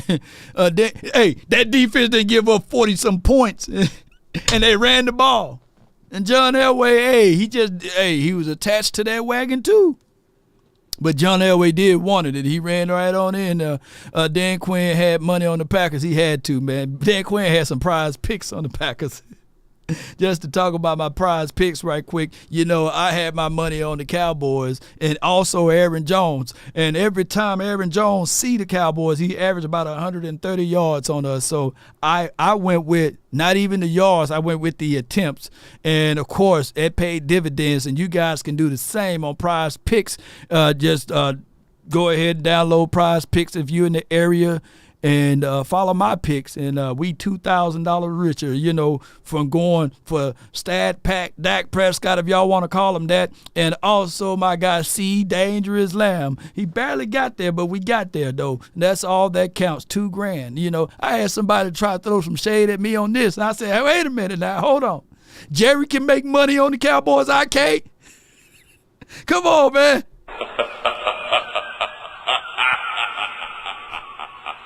There's not even a fraction. This is how much Jerry wiped his backside with the other night. You know what I'm saying? I'm not even making a fraction of what Jerry Jones and the Cowboys made the other night. So let me get in on this. Let me get in on the fractions. I had to put 400 to get this, you know? Yeah, don't get mad at me. You making money on the Cowboys. Damn. They made money on y'all. Yeah. What more do you want from me? We gotta think about this as a Cowboy fan, diehard Cowboy fans. Think about this. We have to pay for this misery. We have to pay for this misery. Look at the chair. Look at the chair. Look at that helmet. Look at this cup. We paid for that misery. We paid to get beat down for the last 28 to 29 years. And I can't take it down. I want to rip it off and throw it all away. But I refuse to let someone who bought the team financially to change my mind when I was sold into this team emotionally before he even thought about buying the team. He was trying to buy the Chargers. We are collectively more Cowboy fans than Jerry Jones. Let me get $82 billion. Sure, I'll buy the team tomorrow. I'll put the money up right now. Let me hit one of them crazy lotteries. And Unaki Cowboy fan said, did Dak sleep with CD's girl before the game because CD looked upset? Heck with Dak from that jump. You know, I feel you, man. I feel you, man. I ain't going to touch on that. You know, Dak got his own side at the house, you know, and Lamb got his own thing too. But the reality of it, we paying for this misery, ladies and gentlemen. And we ain't finna turn away because of what they doing with the organization. We just gonna sit and wait our turn if we get our car back. You know what I'm saying? Shoot, I got 5 on it. Law, appreciate you. Yeah, Sumo says, hey, he buying LVs, Louis Vuittons. Like, dude, you really got to buy a Louis Vuitton every doggone trip? But, hey, keep the same Louis bag. Unless Louis got a sponsorship deal with you. Now, what you going to do with all those Louis bags? 17 weeks in the season, you got 17 Louis bags. What you going to do with them? Give them, donate them to me. I'll give them away on the channel because I definitely don't wear LV over here. I don't wear no Louis Vuittons. I don't give a dog. I think Law Nation is a bigger name. Oops. That's just my mind. I'm telling y'all, shoot. I don't even know who Louis and Vuitton and all of them are, you know. I think Law Nation is the better. Ain't Law Nation is the better ring to it than a Louis Vuitton? Wouldn't y'all rather represent Law Nation than a Louis V? Who Louis V? What he did, you know, for the organization. Right? Yeah. And this right here, everybody can be great because anybody can serve. You don't have to have a college degree to serve. You don't have to make your subject and verb agree to serve. You only need a heart full of grace, a soul generated by love. That's all you need. And that's the Honorable Dr. Martin Luther King. That's just what it is. Yes, indeed. I appreciate you. See, woo, Law Vuitton, baby. Paul said that logo hit different. Yes, indeed. It's better to serve. The greatest amongst you will be your servant. The person that's willing to serve. That's why I give y'all unbelievable time here on The Nation. That's why I give you guys my heart, my soul. Salute to Dr. Martin Luther King. Keep it super thorough my way on this side. Keep it super thorough my way on this side. Phone line is brought to you by Free at Last, Free at Last. Thank God Almighty, we're free at last. Cowboy Nation. Come on. All participants are muted. Non-violence, non-violence. Thank God Almighty. Phone lines will be brought to you by also Rogue Shop. Be sure to check out rogueshop.com. The information is in the description box, as well as when you're checking out those items there, use promo code LAW. We also have mushroom. We also have vitamin B12, which is central to your soul, your mind, and energy. Your D3s as well. You can all purchase those through rogueshop.com. Ladies and gentlemen, let's open up the phone line for your mind. We got Auntie from the 910 UN. Talk to me. How you doing, nephew? Better days. I had better days. Talk to me. Yeah, I was there with you last night. Totally disgusted with the product that they put on the field for us to view.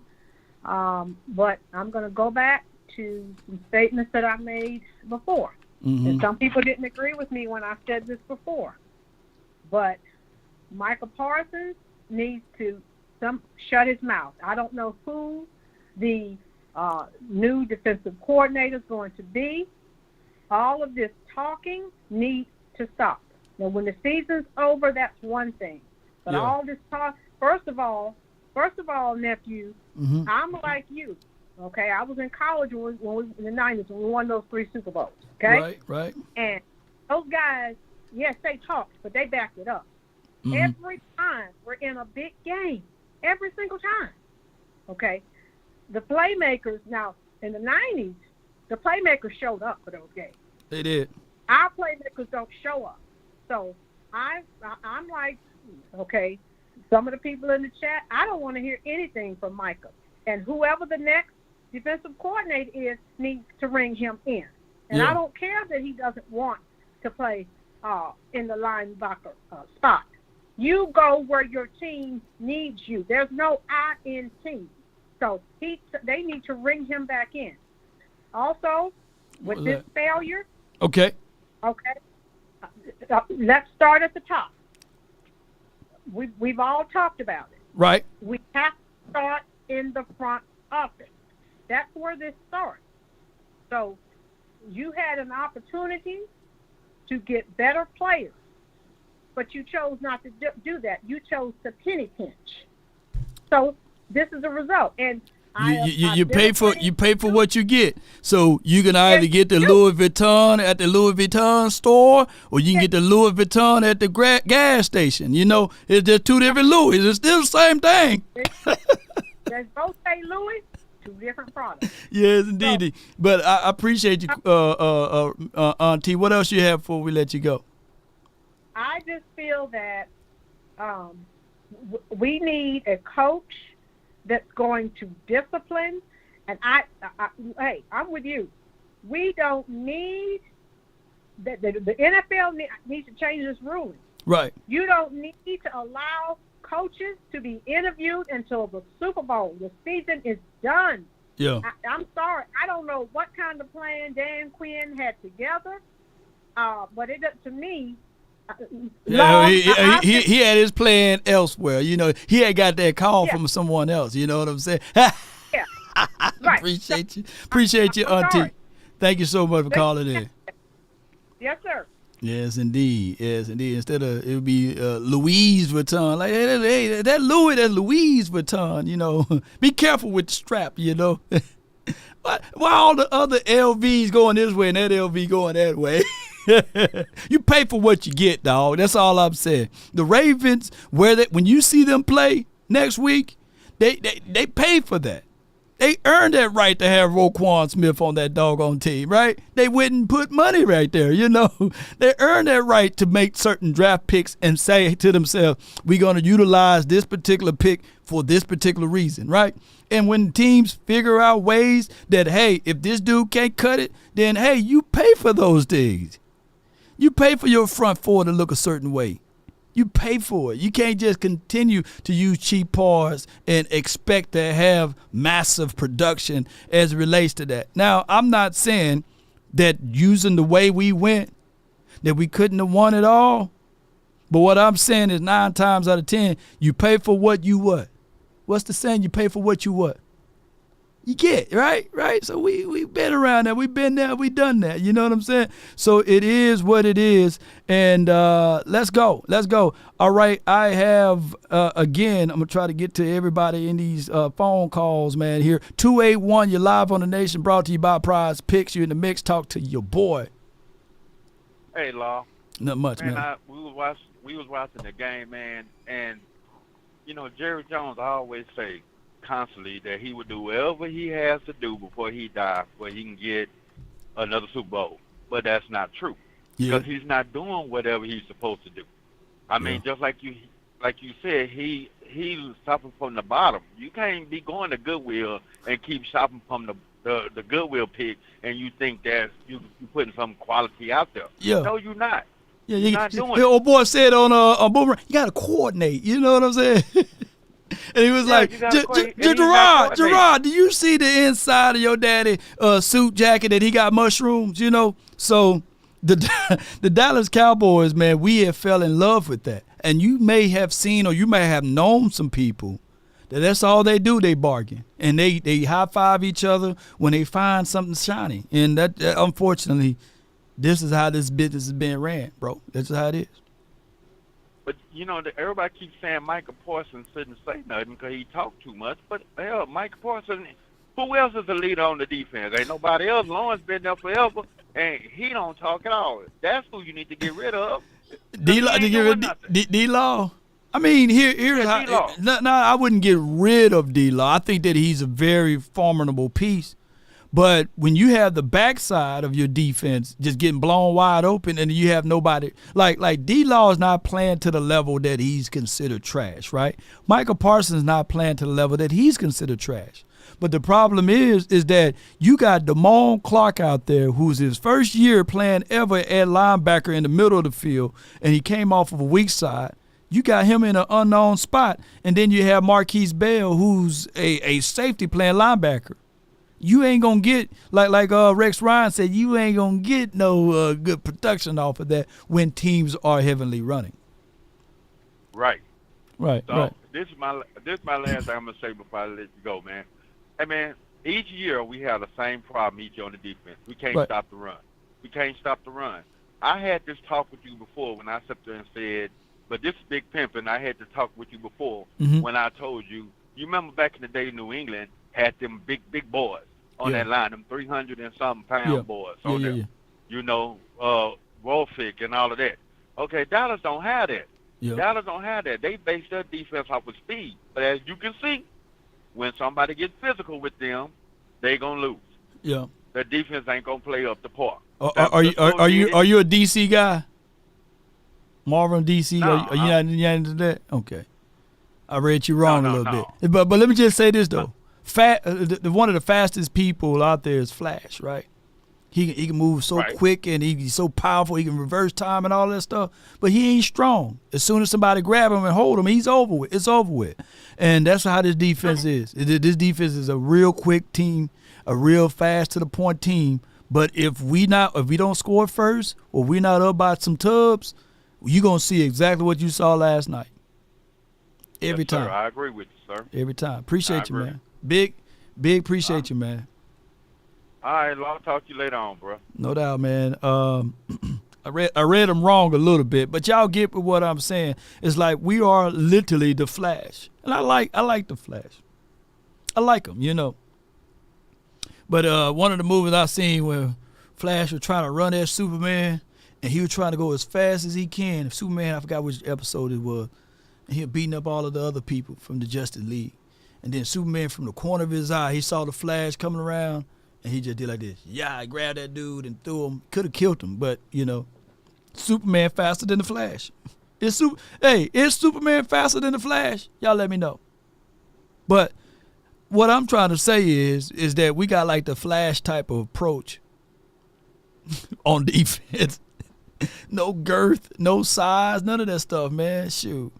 We're going to get to everybody, man. Cowboys, Mike. What's good, man? From New York side of things, man. 716, you're live. Yo, Law, what's good with you, man? Man, all is well, man. Can't complain. Listen, man, I remember I spoke to you and I told you I went to the Buffalo Bills-Dallas game, man, and I told you that Dan Quinn was overrated. And yeah, you did say that, yeah.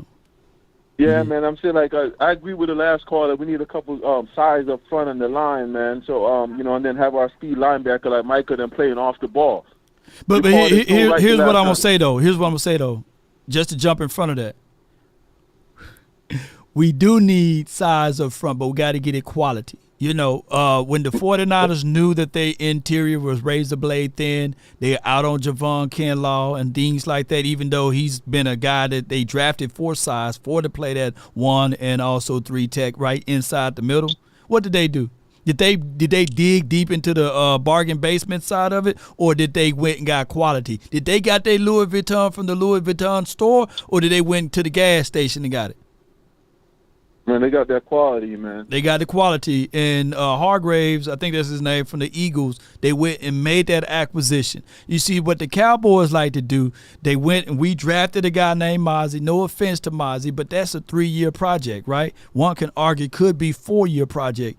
And, of course, we spent a little to get Jonathan Hankins, but he's long in the tooth too. And shout out to my guy Big Hanks. But that's the situation that we dealt with, and we really don't have interior play that can give us those consistent pressures inside the middle. And that's what we're seeing now, that our linebackers, who's really not flowy because they're weak side, and also the other guy who's a safety playing linebacker, just couldn't get it done, bro. And collectively, that's a problem. But keep going. No, I like Micah, man. I just think Micah just need to focus more on football and stop all that nonsense talking. You know, man, I'm like, I got a question for you. What happens if I don't think Dan Quinn is gonna get no head coaching job at all? So if you come back to Dallas, is Jerry gonna fire him, or they gonna let him go, or what? I don't think he's gonna get a head coaching job. Here's what's told to us is that originally the Cowboys waited and they thought that Dan Quinn was going to get released a year prior, right? Originally. This is what the Cowboys said. Stephen Jones, I'm going to have to go find that clip, you know, so I can make sure I got my receipts. They wanted Dan Quinn a little bit over Mike McCarthy.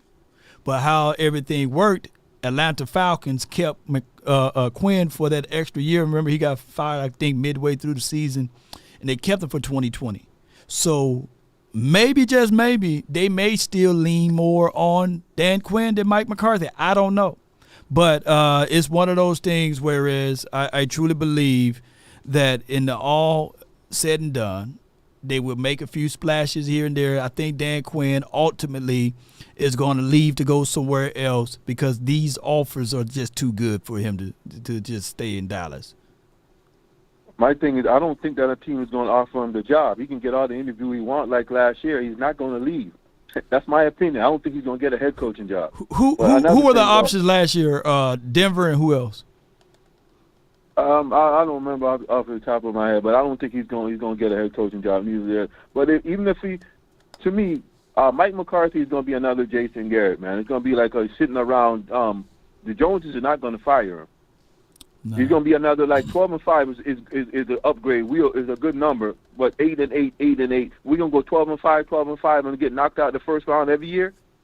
Come on, man. That's just horrible, man. Right? That was embarrassing, man. Just like we got embarrassed against the Bills. That was embarrassing straight up. Yeah. I think Mike McCarthy needs to go. I'm down with leave Vrabel or Belichick. We need a coach in there that's going to tell the players either you play the ball, play the game like Jimmy used to do. If you fall asleep in the meeting, I don't care who you is, you're going to be gone. If you're not playing, you're going to be gone. We need that type of mentality from a coach. And Mike McCarthy doesn't fit that mold.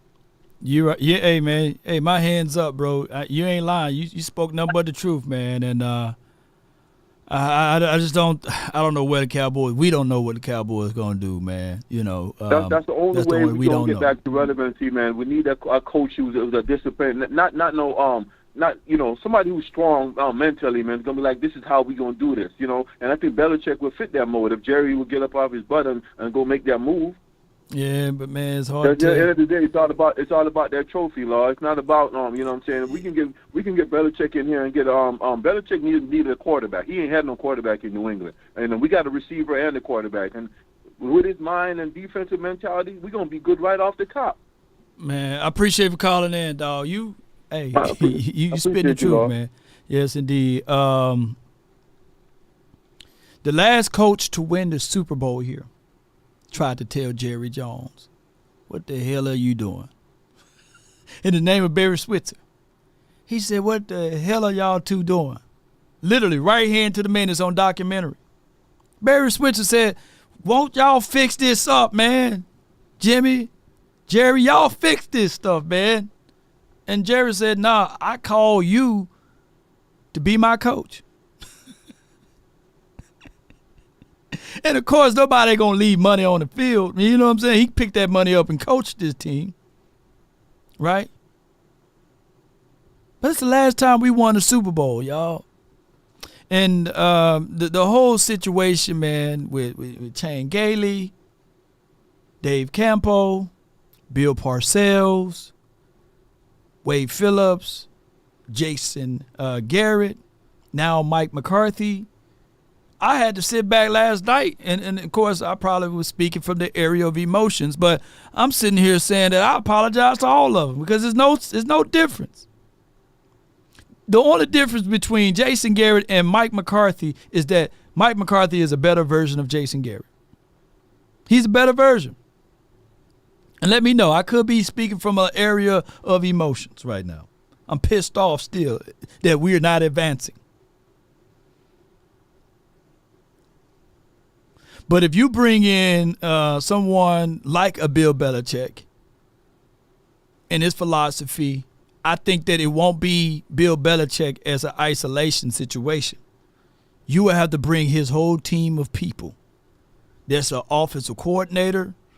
There's also a defensive coordinator. What you want from Bill Belichick is his mind, is his pedigree, his influences, and what he can bring to the table. That's what you need. Cowboys need a cultural change. They said something last night. I forgot I think we were like 0-5 or 0-7 or something like that when we trail under the Mike McCarthy's administration, when we trail by 2 or more touchdowns or something like that.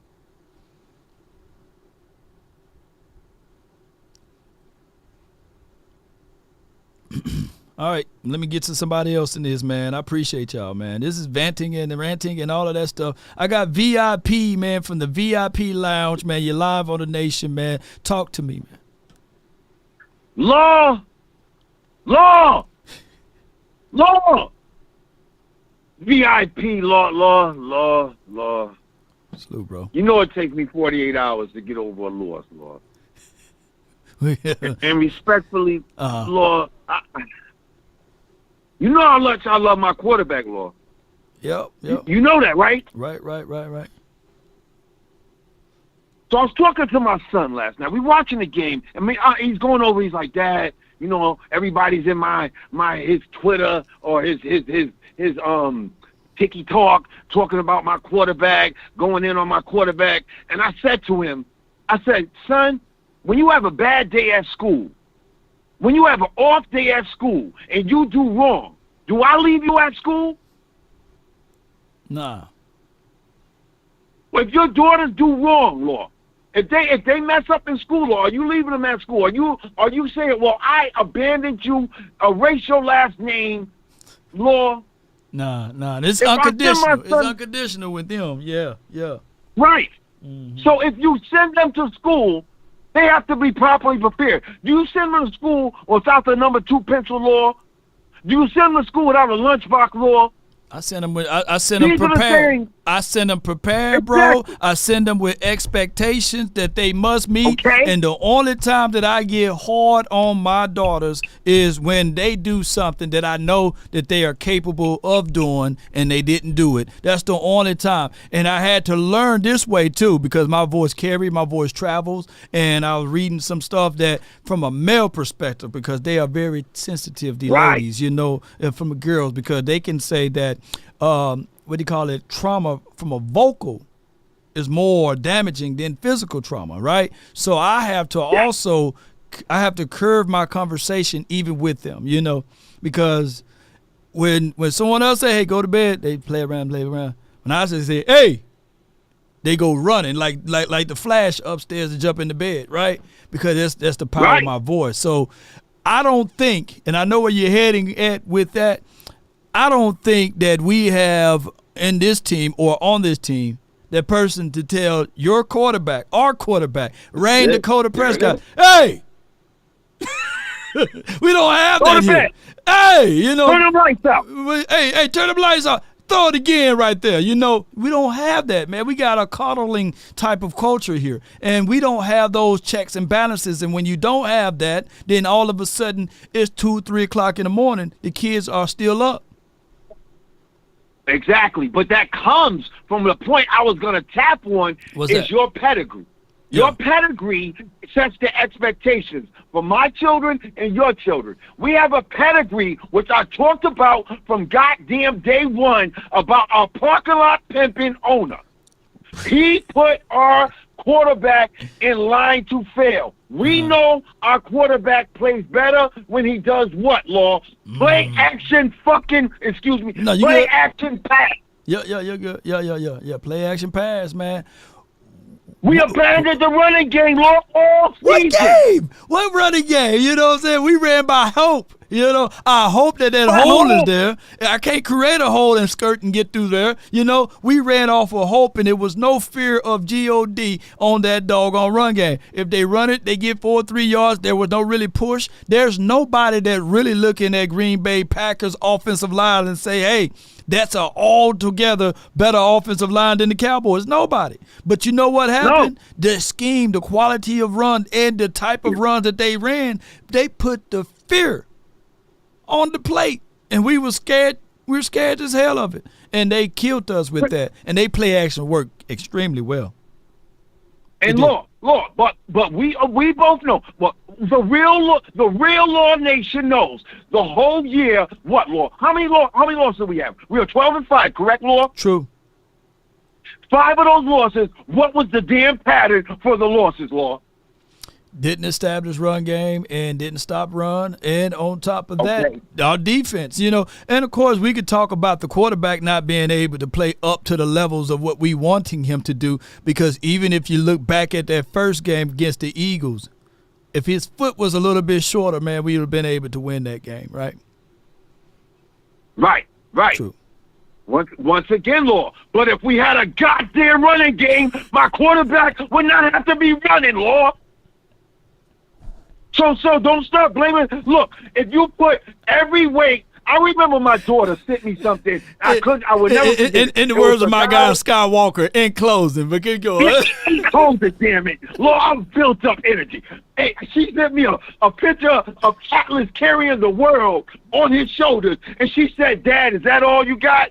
So look, if y'all expect Dak to carry the damn team, the owner, the leadership, he can't even look.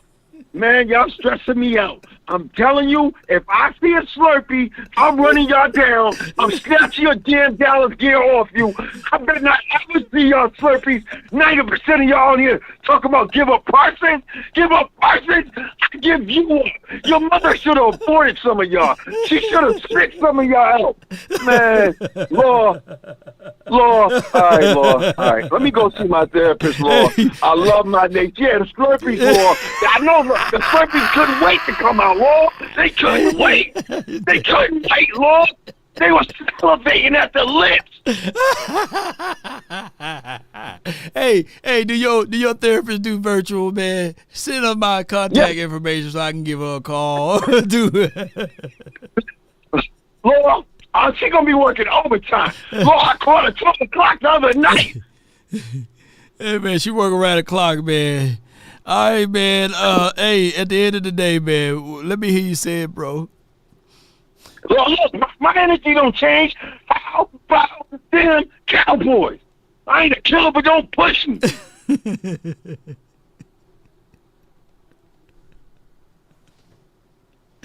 My God, man, I got to breathe so much energy, man. Oh, my God. She said, I know you getting bored chilling with them. I know you miss my thug and my loving. My God. Man, I need a therapist, man. Oh my gosh, man. This Cowboys team, man, to run us all the way dead, bro. Yeah, I'm telling y'all. This Cowboys team, man. Ain't no way in the world. Ain't nobody predicted this score. Ain't nobody predicted that the Green Bay Packers would go in here, man. At our crib, 48. Ain't nobody, man. Ain't no way, man. 48 points? Nobody, man. You know, whew, man, y'all helping me out, though, man. Y'all literally helping me out, man, because, man, this dark days right here, bro. It's doom and gloom time. Bring Barry Switzer back, man. Shoot. Bring him back. Shoot. He's the last one to win the Super Bowl with us, man. Shoot. Bring Jimmy Johnson back. Bring the whole crew back, man. Dave Wanstead or somebody, man. Shoot.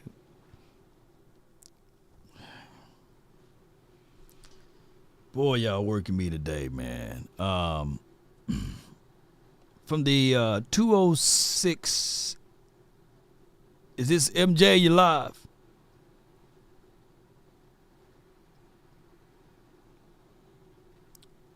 Alfonso, man, appreciate you from the 915. You live, baby. Finally, hey, what's up, Law? Unfortunately, I'm from the city that loser Aaron Jones is from. Trust me, I'm gonna let him have it in his stupid softball game when I see him, because he does a stupid softball game. But that's not the reason we lost. We lost because I told you since the beginning, Mike McCarthy is a trash coach. You did say that. You did say that from the beginning. You wasn't Team Mike. And you right, man. God, dog, Mike McCarthy teased us. But keep going. And man, Dan Quinn looked like he was checked out. Looked like he didn't even scheme this week for defense. He's like, we've been playing man all year. Let's just go with zone, our shitty zone defense, and let them run their yards. I'm already going to interview for jobs, so I could care less. Yeah. You know, it is what it is. And that's what happened. And then you always have the Dak and the CD Lamb. You don't have a real coach there. I mean, I got fired up with Jimmy Johnson. Imagine if we had a Jimmy Johnson there telling them, get your head out of your ass. We would have maybe done something, but we have just a lame-ass coach. And I mean, I see Dak pouting. You should see Dak's face on the sideline, his stupid blank stare. Yeah. And then you have CeeDee Lamb pouting. No coach there to slap him, smack him, and say, get your ass back in the game. We don't have a real coach to smack them and get them back into the game. They're always doing their stupid faces. So, yeah, that's my feedback. This guy doesn't even care anymore. He's going to go to another team. And, I mean, Jerry Jones is going to be Jerry Jones. Maybe he'll change, but he's not. Yeah, 82, 83. I'm going to change, man. Man, I will say, since when does the NFL, I mean, maybe it was just me, not call roughing the kicker only against Dallas? Because I don't know if you saw, they ran into our kicker. They didn't call it, but they did call roughing the guy who's receiving the punt. Yeah. I mean, you're right. You're right. It could have been offset and penalties or something, man. But originally, that should have been roughing the kicker. Yeah, because by rule, they didn't allow that man to land correctly. You know. Yeah. Exactly. And then they don't call it on us. They never call anything on us. But that's the rest against us. Final thing is, what happened to all the linebackers we have? Yeah, I know Vanderish is out. I know that we let go. He was the old number 14 that we drafted from LSU. We let him go at the beginning of the year. Yeah, Harper. We let go the other LSU cat. We just let go of all our linebackers, and we have a safety that, of course, they're going to pick on him because he's a safety playing linebacker, and he did great for what he had to do this year, but we didn't have any linebackers. Man, we just gave him away. They gave him away, man. Like, you need a linebacker, you get him away. And we'll cut him, gave him a short leash on linebackers, and then we took Jaron Curse and he put him at linebacker, in certain situations, and it just schemed, man. We just didn't look good, bro. We didn't. It's the typical thing. They didn't do anything to address our linebackers, our corner when he went down. Get an extra corner in there. Get some extra linebackers. Get a running back. Dalvin Cook was free, ready for the taking because he hit waivers. But the Ravens, they just got all the running backs. They stocked up on running backs because the Cowboys ain't going to do anything. They're good as we are. And that's what the issue is. They're never going to do anything to address and get players. They're not going to be aggressive. If there was a year to be aggressive and open the checkbook and get somebody in there, get a bunch of people, this was the year. But they didn't do it because it's Jerry Jones. And I guarantee you, if he does fire Mike McCarthy, he's going to pick another coach who does everything he says and is a yes sir, and he doesn't, he's going to pick another lame coach. That's what Jerry Jones does. Man, you spitting the truth, man. I appreciate you, fam, and I thank you, man, for all that you do for the nation, man. Continue to do your thing. Of course. But hey, damn, man, maybe next year, bro. Huh? All the way from El Paso, I'm gonna say screw Aaron Jones and puro pinche Cowboys for life. For life, man. 915 is my guy Alfonso, man. It's difficult, man. Look, like we saw some of this happening, and we can see the other play. The other play would be, hey, wait till we get LVE back, y'all. When LVE and Overshawn get back, we going to be okay at linebacker. We're going to bring back X, Y, and Z, and everything going to work its way out. We're going to move Wanye in. He going to play a little bit more reps and snaps or what have you. But wait for those two to come back. And then y'all waiting to turn on Overshawn because y'all going to be like, hey, man, why Overshawn a little slow? Why he ain't playing the exact same way he was playing last year? And y'all going to look at it like, oh, some people going to say, hey, give him a year to figure out his injury. Some people going to say, hey, man, he's playing pretty great. Look at his stats. That's just what the cycle has been. Yeah, LVE, he going to be back. Watch. LVE, he going to be back. 55 and everything. They're going to figure out a way to get him back out there on the field. That's just how it is. And they're going to – that's just how it's going to go from there. Unfortunately, however we're going to say it, man. Lokes, man, from the 469, what's on your mind? Yo, good afternoon, Law, man. Good afternoon. This is just embarrassing in all levels, man. All levels, And keep in mind, man, like, we were the number 2 seed at home, 16-0, man. Like, if there's, Dak, CD, Micah, Mike, Quinn, everyone deserves the smoke today. There's no doubt about it. And one thing I hate of watching this game is when you can hear me, correct? I can hear you. Yeah. Is Dak and CD's chemistry. Like, what happened to that? Like, was something off to you, Law, watching that game? Seems like they weren't in sync or nothing. And all year they were just putting up numbers, but when it came to playoffs, what happened, right? And then with that interception, you had CD's pouting and everything. You're like, hey, man, like, I'm open, like, give me the ball. Like, all right, I'll give you the ball. But Packers saw right through it that we were going to force a pass to CD and boom, pick 6. Like, bro, like, you can't make this shit up, man. I'm sorry. You can't. No, you good. Man. You good, bro. You good. You can't. And yes, it's on Dak. It's also on CD because of him. Like, bro, like, damn. And Micah, man, you're. Don't get me wrong. He's a generational talent and everything. The generational people show up. And don't get me wrong, he got some pressures here and there. But, man, I just needed, like, if you're going to raise the defensive level, I needed him more. I don't know, man. But 48, allowing 48 on your head, come on, man. Like, shit. Mm-hmm. Mike McCarthy. I don't know what it was to start the first quarter or to start the game. I thought we were going to do motion, play action, everything we did at home all year. But then it turns out we brought out the Kellen Moore playbook or something. Run, first down. Second down, run. Set up a 3rd and long. Okay, we get on the field again. Run. Set up a 3rd and long. Or set up a 3rd down to convert. Like, I saw no urgency to get, yards in the end zone or probably, like, set our game. And that's what's frustrating. It's extremely frustration, man. And the only way we can, I don't know, man. I know Jerry Jones. He's a very got a lot of patience. He got a lot of patience with his coaching staff. I don't foresee him firing Mike McCarthy, though. We can talk about all of these coaches and stuff like that, but I don't foresee him firing him. because of the fact of the 12-5, 12-5, 12-5 year. I don't see him doing it. Gotcha. And let's say, and I do agree with the other caller. Let's be realistic. If we do have to get a head coach, you got to look at all the puppet masters out there, not someone that's going to step up to Jerry. Because God forbid if someone steps up to Jerry, he doesn't have an ego for that, man. He doesn't have the skin for it. Everything has to fall. And I'm gonna go to my second point. Sorry if the fan gets on.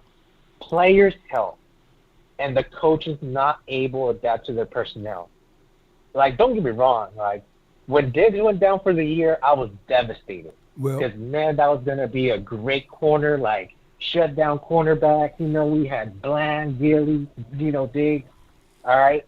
At least we adapted. I knew we had Bland, we had Gilly, so we weren't too exposed, right? But LVE going down, all right, that's another, we can adapt, right? Overshown going down for the year, early preseason, like, damn, fuck. Well, all right, we got to adapt, right? The O-line getting injuries, we got to adapt. Gilly being injured for the playoff game, you thought we would send more people help his way? Nope. One-on-one, you thought we would adapt. And that's what I see, Law. Like, everything has to be perfect for the Cowboys because they are not adaptable to what's in front of them. They're not. And it's proven, Law. Am I wrong? No. You spit the truth on that one, man, the adaptability, man. I appreciate you for calling in, bro. That's a good thought track, and I'm going to elaborate on that. But appreciate you, man. Thank you so much for calling in. No problem. And I'll call tomorrow, Law, because, hey, we got 6-7 months in there. But, man, you're right. You got to change houses. Jerry bought a lottery, not a team. I'm going to say that. No doubt, man. Yes, indeed. It's rough, y'all, when we look at it. And don't think that, we not allowed to vent because we love this team. We're going to talk about this team. Yeah. All the way through the draft and beyond, man. And we're going to get these things going. Trying to get to everyone I can, man, and especially for the people numbers that I haven't seen before in here. I got the 919. You're live on The Nation. Talk to me. Hey, what's going on, Law? Yep, doing great. Talk to me. Man, let me ask you a question, man, and this is a question I don't think no one has asked you. Okay, we all have talked about the game and, what we saw and everything. Right. As far as the defense, you used to play defense in both high school and college, correct? I didn't play in college, but yeah. Everywhere else, okay, the reason why I'm asking this question is, throughout the season, the Cowboys normally play man defense. Would you agree? I absolutely agree with you. Okay, so now you remember when Gilmore went down with that shoulder injury, right? Now, do you think it's a possibility the reason why Dan Quinn called the plays that he did was because he didn't have enough trust in believing that his other top corner could hold up in an entire game in a man-to-man type defense? Now, I'm not saying that's an excuse. Right. I'm not saying that. I'm just wondering, do you think that's why he never switched back to a man? Because once he saw clearly that the zone defense was not going to work, I mean, did he not have enough corners on the bench to think that he could at least try to go man-to-man? Dang, you on the money with that. Yeah. You on the money with that because Gilly's bag is... He was only 50% and he was too scared to think that he was going to give up the same amount of numbers. I mean, because my thing is, if I was Dan Quinn, I'd have been like, I would have rather try man-to-man and get beat 50 points. Not saying I want to, but it would have made more sense to still try to see what Gallimore could truly do in a man-to-man scheme, even at 50%. Because if their corner could cover our daggone wide receivers with one ankle, who's to say that Gilmore couldn't have done a good enough job and Dan Quinn would have been brave enough to go back to the man-to-man? And we're talking about a different game because you remember, Mac did put up 32 points. Imagine if we cut half of that. if he'd have went to the man-to-man and gave Gilmore or somebody on that bench a shot and said, you know what, we're going to stick man-to-man, go back to what's working with us, and see if we can make enough stops and give our offense a chance to see if they can battle back. All I mean, right, what so do you think? let me say this, though, and that's, damn, boy, you're right on the money with everything, and that's why it goes to how bad do you want it? How hungry are you, because that's Gilly game. Gilly game is press. He bump and grind. That's Gilly. And when you have a bump shoulder, you can't press no more because it's hurt, it's tender, right? So what happened here is that when you put him in zone, he's not that great of a zone guy because he got to stop his feet, catch up, come back, stop it, and all of that stuff. So, yeah. But here's what I said earlier. When the trade deadline was hitting the corner, you remember I did a video and said that the Cowboys need to go do all what they can to go get a Jalen Johnson, right? And if Jalen Johnson is not available, if it's too rich, then you go and, hey, you go up and get rid of that second-round draft pick or that first round. Absolutely. And go get Pat Surtain. I absolutely agree. And go get Pat Surtain. And you know why I said that? Because I said, what happened if Gilmore go down, right? What happened if my guy Bland gets into a mix and then he start dropping off a little bit? Then you will have your insurance. You see, the great teams, the great teams that's still in the tournament now, they made sure, I'm going to do my Charleston White, they made sure that they went and got some pieces that can help them out down the stretch. You see what I'm saying? They said, F that money. You know what I'm saying? Let's just go ahead, or F those draft picks, let's go ahead and go get somebody just in case these little pitfalls fall. Because now all we got at our front door, and it's dressed up really well, is a three-piece suit with some with hair slick to the back and got a whole suitcase, and he's opening it up and he's saying excuses. That's all we got. All we got now is excuses. Exactly. Because I'm thinking, man, I said to myself, if Dan would have just had the balls, I would have, again, with anything on that bench and went back to the man-and-man and took it that way. I think had he done that, we would have got at least, we would have cut that deficit in half because I know they would not. I think that's the reason why those guys gave up last night because of the game plan that was being called. And they said, wait a minute, what the F are we doing? We haven't played zone all year. Nobody knows what the F we're doing. And you expect us to pull out a miracle in a time like this when it's win or go home? Yeah. You get what I'm saying? I think that's what their mindset was like, and maybe I'm just wrong. I don't think that they just quit on the fans. I think they quit on the coaches because they said, we can't win like this. Either go back to what we are and let us die on our sword that way. Don't make us go out here and play something we have not played all fucking year long, and now you expect us not only to play this type of scheme, but to try to win it and win it in the Super Bowl because we had our other top corner who was 50%? I don't know. I just want to ask that question, man, and see what you thought about that. And you right on the point. You're right on the money with everything, bro. I appreciate you, man. Thank you for calling in, man. Hey, man, I appreciate the phone, man. Thanks, man. How about them Cowboys? How about them, man? This man came with some punches, man. Good conversation from the 919. And shout out to you, Jesse, man. I saw what you tweeted. Let me see if I can find it right quick. Free at last, free at last. Thank God Almighty, we're free at last. Yup. Oh my God, one year is on one right here. Dallas having the run game in 2021 and 2022. Top rushing team in the league. Non-stop letting them lights be bright for Dak. Oh man, gosh, man. Look at one year. Ooh, one year, boy, you crazy. And that's my guy, Big Gabe James, man. Non-violence. Thank God Almighty, we are free at last. All right. Yeah, let me get this right here. Wanye is crazy, man. He's a good follower, man. And Big Game James, boy, if y'all just go watch his videos, man, he is letting the Cowboys players and everybody have it. But what I have here is what my guy Jesse tweeted, tagged me in a tweet from, and he says Dan Quinn offensive coaches in 2016 when the Falcons went to the Super Bowl. Kyle Shanahan, Matt LaFleur, Mike McDaniel. Quinn is now 0-6 against those guys, including the playoff loss each of the last 3 years.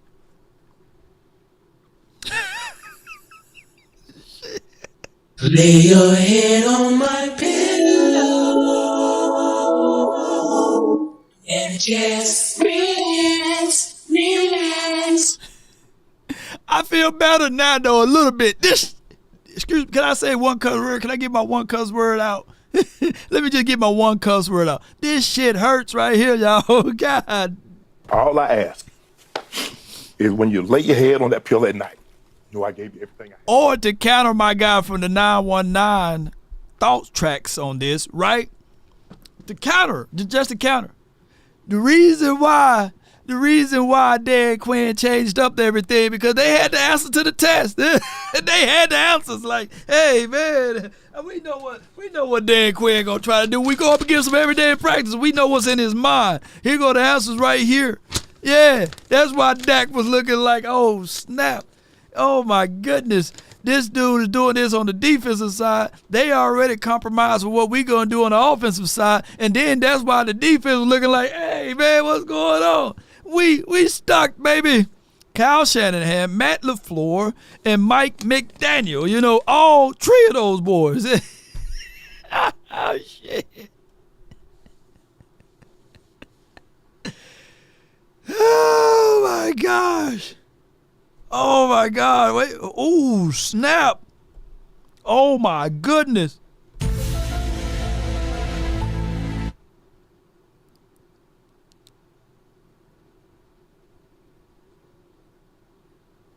It just hit me. It's hitting me now. The Packers did watch James Cooks. But what if I tell y'all this too?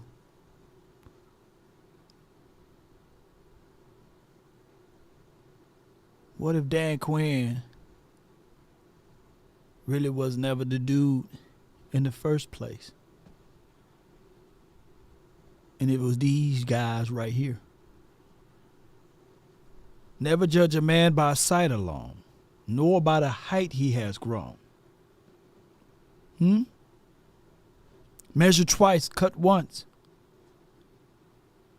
Now, Mike McDaniel, he still got to prove something because he didn't really do anything in that playoff game. And we can argue that it was the weather a little bit from the Sunshine State of the Miami team going over there in Kansas.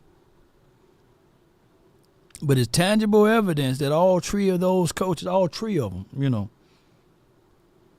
I see my guy 187 in the house. You know, are you having reservations on Kyle Shanahan? I'm just saying, man, this is getting weird though. He's getting.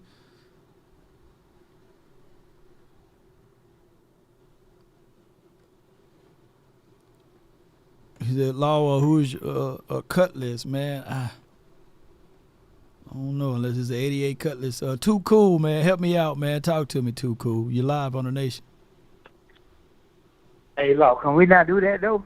Can we not, dog? Hey, can we not do that? No. Is this argumentative? Listen what you just said. Is it argumentative? Listen, Law, you just said that we had Mike McDaniels, head coach of the motherfucking Miami Dolphins. Yeah. Right? Right. 49ers. Head coach. Was coaching for the Atlanta Falcons at the same time, 28-3. Yeah. Okay, the same way they had a 28-3 lead, why the hell the offense couldn't score no more points in the second half for the Atlanta Falcons? Yeah, now is it argumentative though? That they did give you 28 points? We ain't gonna do that. Wait a minute. So if I give you 28 points, you mean to tell me would you win that game? If you the coach, if I give you 28, if I spot you 28-3, you wouldn't figure out a way to win the game. And the same way I can ask you, you know what, Coach? I spotted you 25 points in the first half. You can't give me 7 or 14 or 10 in the second half? Right? But, That's but good. look, That's good conversation. I only said to say this. Everybody think I sound like Ocho Cinco on here anyway. I ain't Ocho. This too cool. But what I'm saying though is this: let's get the facts understood right now. Never deviate from the fact that quarterbacks are the highest paid players in the NFL right now. True. So don't you ever think that a rookie that's on a rookie contract right now, which is Michael Parsons and CD Lamb, on the rookie ass contracts right now, shouldn't be that shit go to Dak Prescott. Oh, you talking about the overall collective blame? Yeah, man, he didn't walk to the north side of the field. He didn't walk to the south side of the field. Dak Prescott ain't said shit.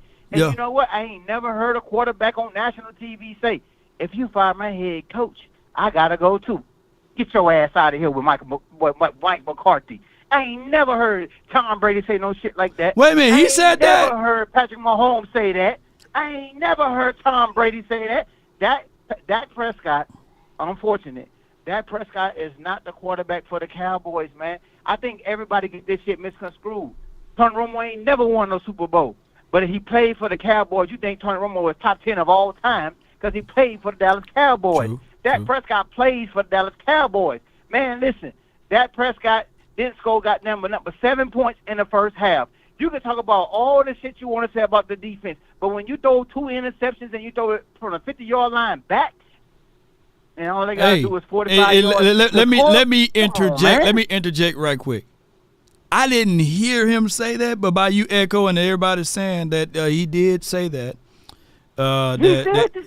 He said that, man. Look, that's about as worse or equivalent to saying, if this is the worst thing that ever happened to me, who said that? You know, if this is the worst thing that ever happened to me, I'm having a great time. You know what I'm saying? So, and then he said he sucked too, right? He said he sucked, right? That's declaring the cream. I never said a man suck, man. I never said a man No. suck. He said, Dak said, and I know he said that because they quoted it all over. He said that he sucked.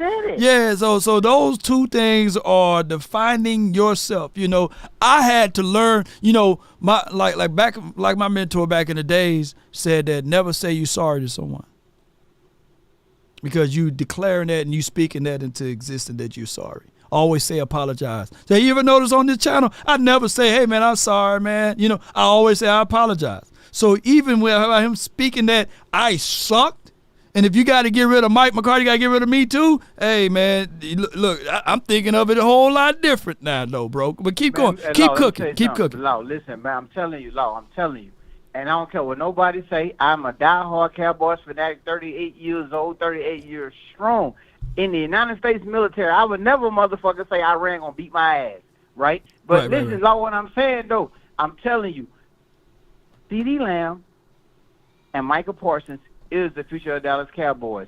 I can argue that CD Lamb should have 2,000 plus yards, but Dak was the quarterback at the beginning of the year, right? When they went into that game last night, the first 2 quarters. It looked like they were playing preseason. It looked like Dak Prescott, CD Lamb ain't never played together. You know why CD Lamb was mad? CD Lamb didn't do what A trash. He didn't walk up to Dak and say, you trash. The motherfucker got in his feelings, and the head coach had to go over there and hurry up and calm him down, because if you think about it, CD Lamb was the bigger man and went to Mike McCarthy and said, just get me the ball. Dak Prescott, in the past 3 playoffs, ain't did shit but throw 2+ interceptions and made the Cowboys go home. Hey, man. It's time for Dak Prescott to go, because Dak Prescott is the highest paid player on the Cowboys. Damn, too cool. Wait a minute, man. Hold on. Ocho, hey, hold on. Hey, man. I got no real. Look, I got nothing. What else I got, man? I got nothing else. All I can say is with Dak Prescott, come on. And all I can say is, come on, man. I'm taking the buttons off. I had took the other one. You know, when he said I came to capture or kill, or we ain't capture nothing. He said, you know that saying. I replaced that button for this one. That's all I can put, because I can't even. I don't even want to play that. But since you hit that draft button, I got one question for you. Go ahead. You hit that draft button. Yeah, go ahead. You hit that draft button. If we had C.J. Stroud from last year's draft, and you could trade Dak Prescott to the Houston Texans. Can you imagine C.J. Stroud with the Cowboys receivers right now? Fuck Tony Pollard, because Tony Pollard trash. Everybody wanted Ezekiel Elliott gone, and then you know what? All the Cowboys got what they wanted. Ezekiel gone. Y'all got that weak-ass lightning in here because he ain't no thunder. He ain't punishing nobody. But can you imagine C.J. Stroud with Dez Bryant? Dez Bryant. Wait a minute. You mean Noah Brown?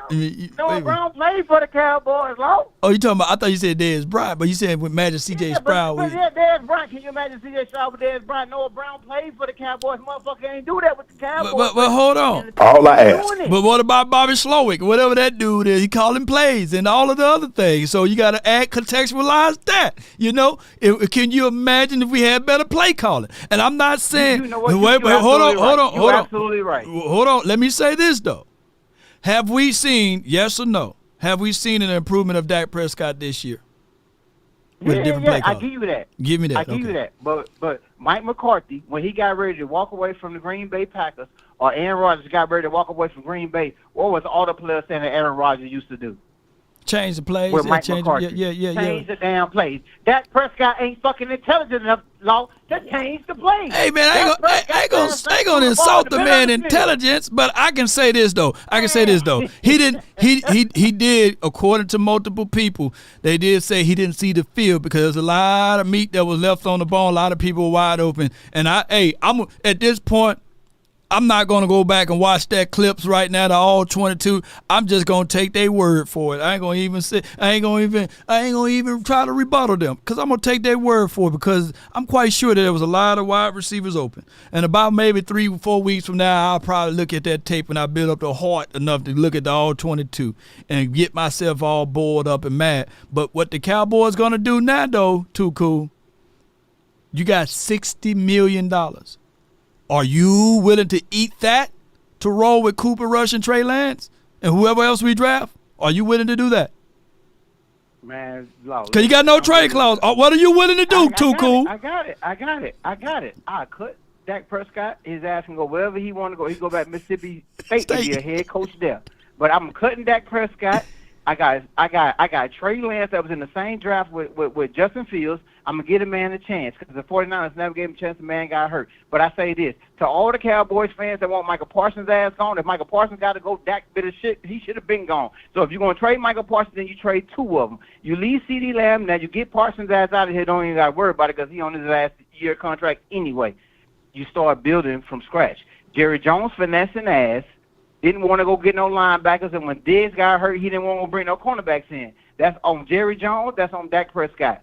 It ain't on Mike McCarthy. Well, hold on, Too Cool. And I get it. You speaking from, we still emotional phase, right? You know, and we call Thomas. Come on, man, you said just cut it for nothing. And he go to Washington team and scalp us, or if he go to the Giants and scalp us, now I got to have a conversation with you every time we see each other. Okay. So no. I think you got something out of Dak Prescott. Look, I get it. He ain't the greatest of all quarterbacks, but he's a whole lot better than what Washington and the Giants got right now, right?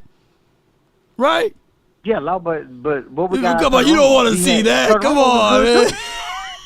No. This is why I tell people get it misunderstood.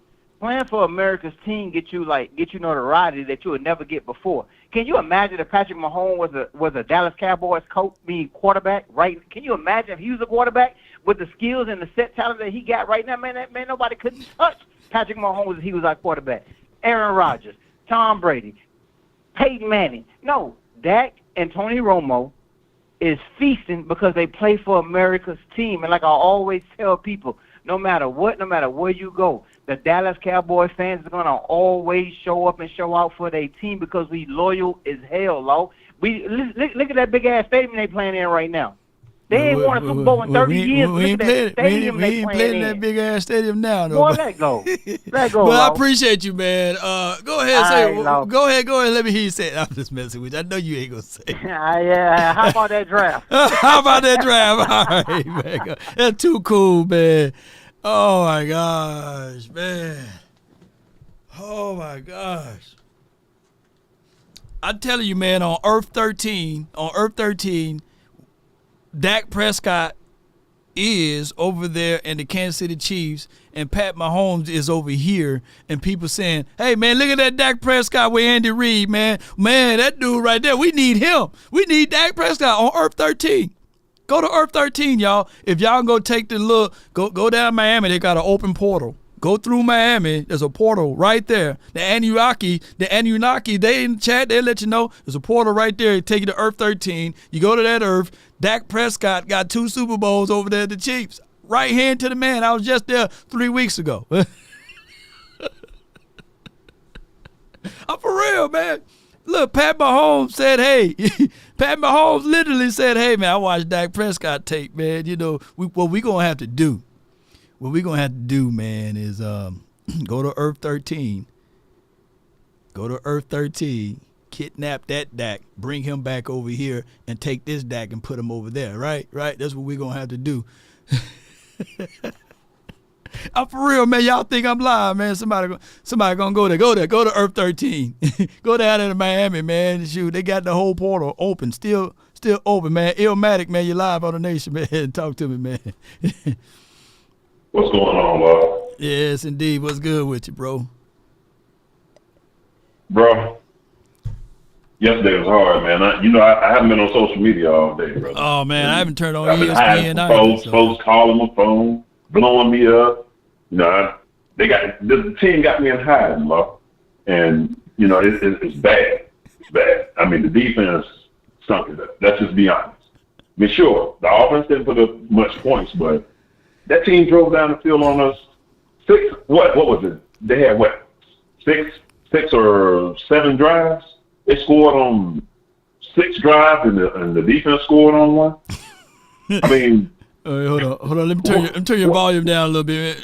They said here a lot of echo, bro. Okay, now you better go ahead. Okay. I mean, I don't really know what you want the offense to do. They wasn't able to get on the field. Dude, I mean, we couldn't get to the 50, bro. We couldn't get to the 50. You talking about a dude that's been placed in the MVP runnings, the dude that was placed as one of the better passers and throwers of the balls, right?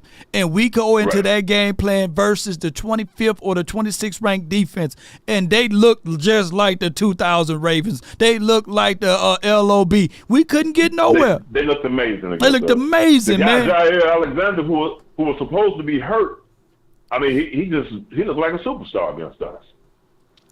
That's one thing about the Cowboys. We'll always make your star players look like stars. We'll get them paid for you. Man. That's one thing that we will do. Now, let me ask you this, though, Law. Well, let me just say this, rather. First of all, I ain't gonna shit on Gilly because, you know, it's kinfolk.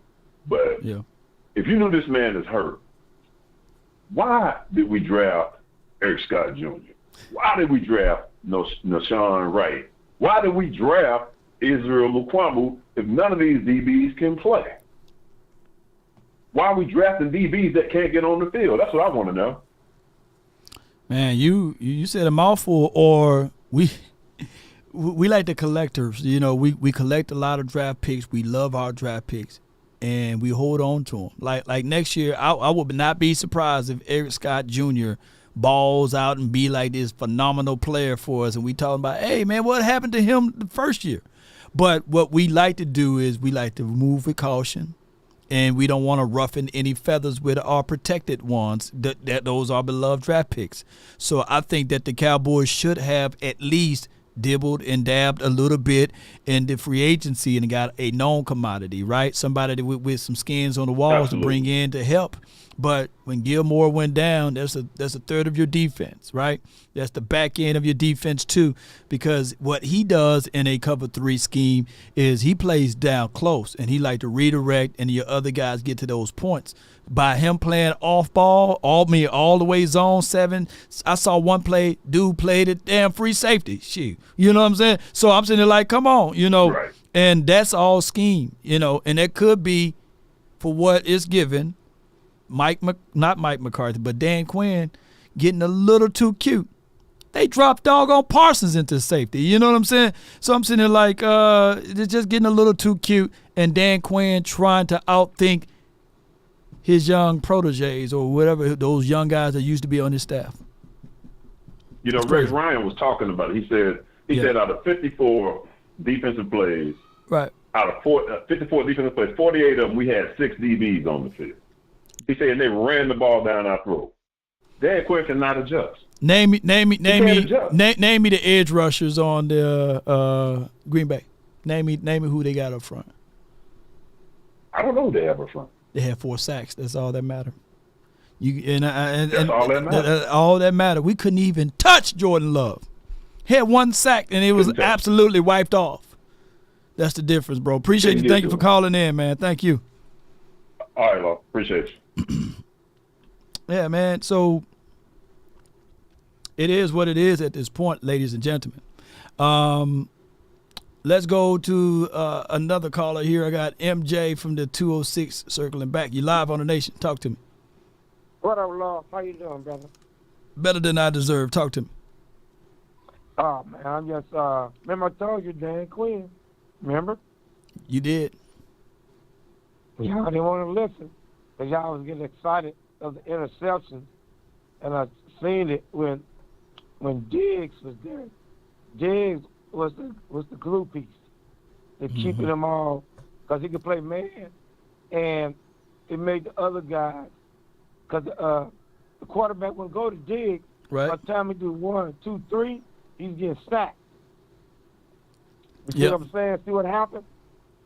And when Diggs left, you know, even though they played okay, and then Dan Quinn traded all our defensive players away for his all his safeties to play linebackers, and our big guys got traded away because he wanted to keep 96, trying to go fast. You know, I'm like, this guy's something else, man.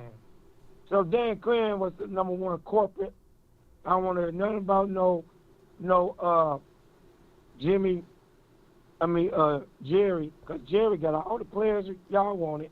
He got all the he put your boy in the Hall of Fame, you know, in the Ring of Honor. Right. And he did everything he wanted to. And the sorry defensive coordinator looking stupid, talking about, man, any team hire him, let them hire. We need a dog coach the defense. We got to get rid of 96, get rid of number 1. Well, before you go into this, man, you know, they got rid of all of the guys that you said that you like. They got rid of Big Bo. They didn't even get the other guys, the big guys that's down inside, any chances and opportunities. Remember the year before they had Hamilton. You know, they got rid of everybody that was big, right, and kept the guys that were small. And then even with the linebackers, they got rid of guys that had a short leash on those guys like the Jabril Cox, the Devin Harpers, even Rashaan Evans. So they got rid of everything. And they said, okay, we're going to make this a edge DB room. The edge DB room. Edge DB Cowboys. Get there. Yeah. So, you know, if you close the middle. Now, watch this week, y'all. They're going to play San Francisco. Them 3 bad linebackers. Watch 54 fade him into 2 interceptions. Listen what I tell you. They're going to play bump and run with them receivers because they know they're young. The 4-man pressure going to get there. And the 3 linebackers going to be eating. But here's the other coin of it, though. Matt LaFleur knows Kyle Shanahan, and Kyle Shanahan knows Matt. And one of the vices of the 49ers are running on the edge and throwing it in the middle of the field as well as attacking on the edges. So think about this.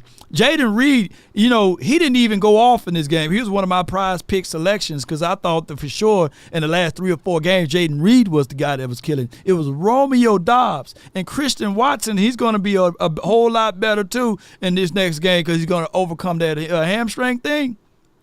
If the Minnesota Vikings can beat the 49ers, and I think that Minnesota Vikings dude is a part of that damn tree. Whatever that Shanahan tree, that's a big tree, man. Shaking it and somebody going to fall out pretty good.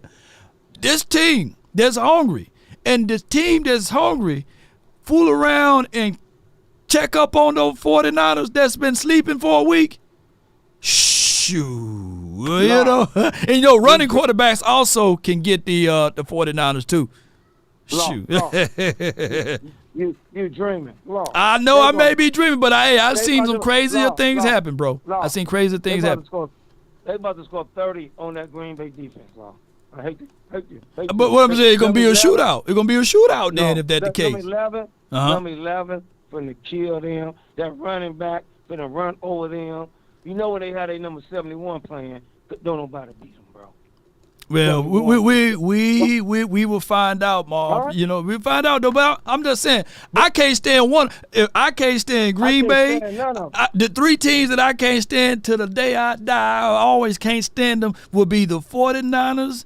I can't stand them. Green Bay, I can't stand them. And newly, I can't stand the Eagles because of the fan bases with them. You know, I'm kind of like the inverse of Stephen A. Smith because of the fan base with them. Today, it's gonna be your line finna be all the Cowboys podcasts gonna get loaded with Eagles fans. Yeah. Now they say, man, we got a chance. Oh, and we win, and then we go play Detroit and beat Detroit.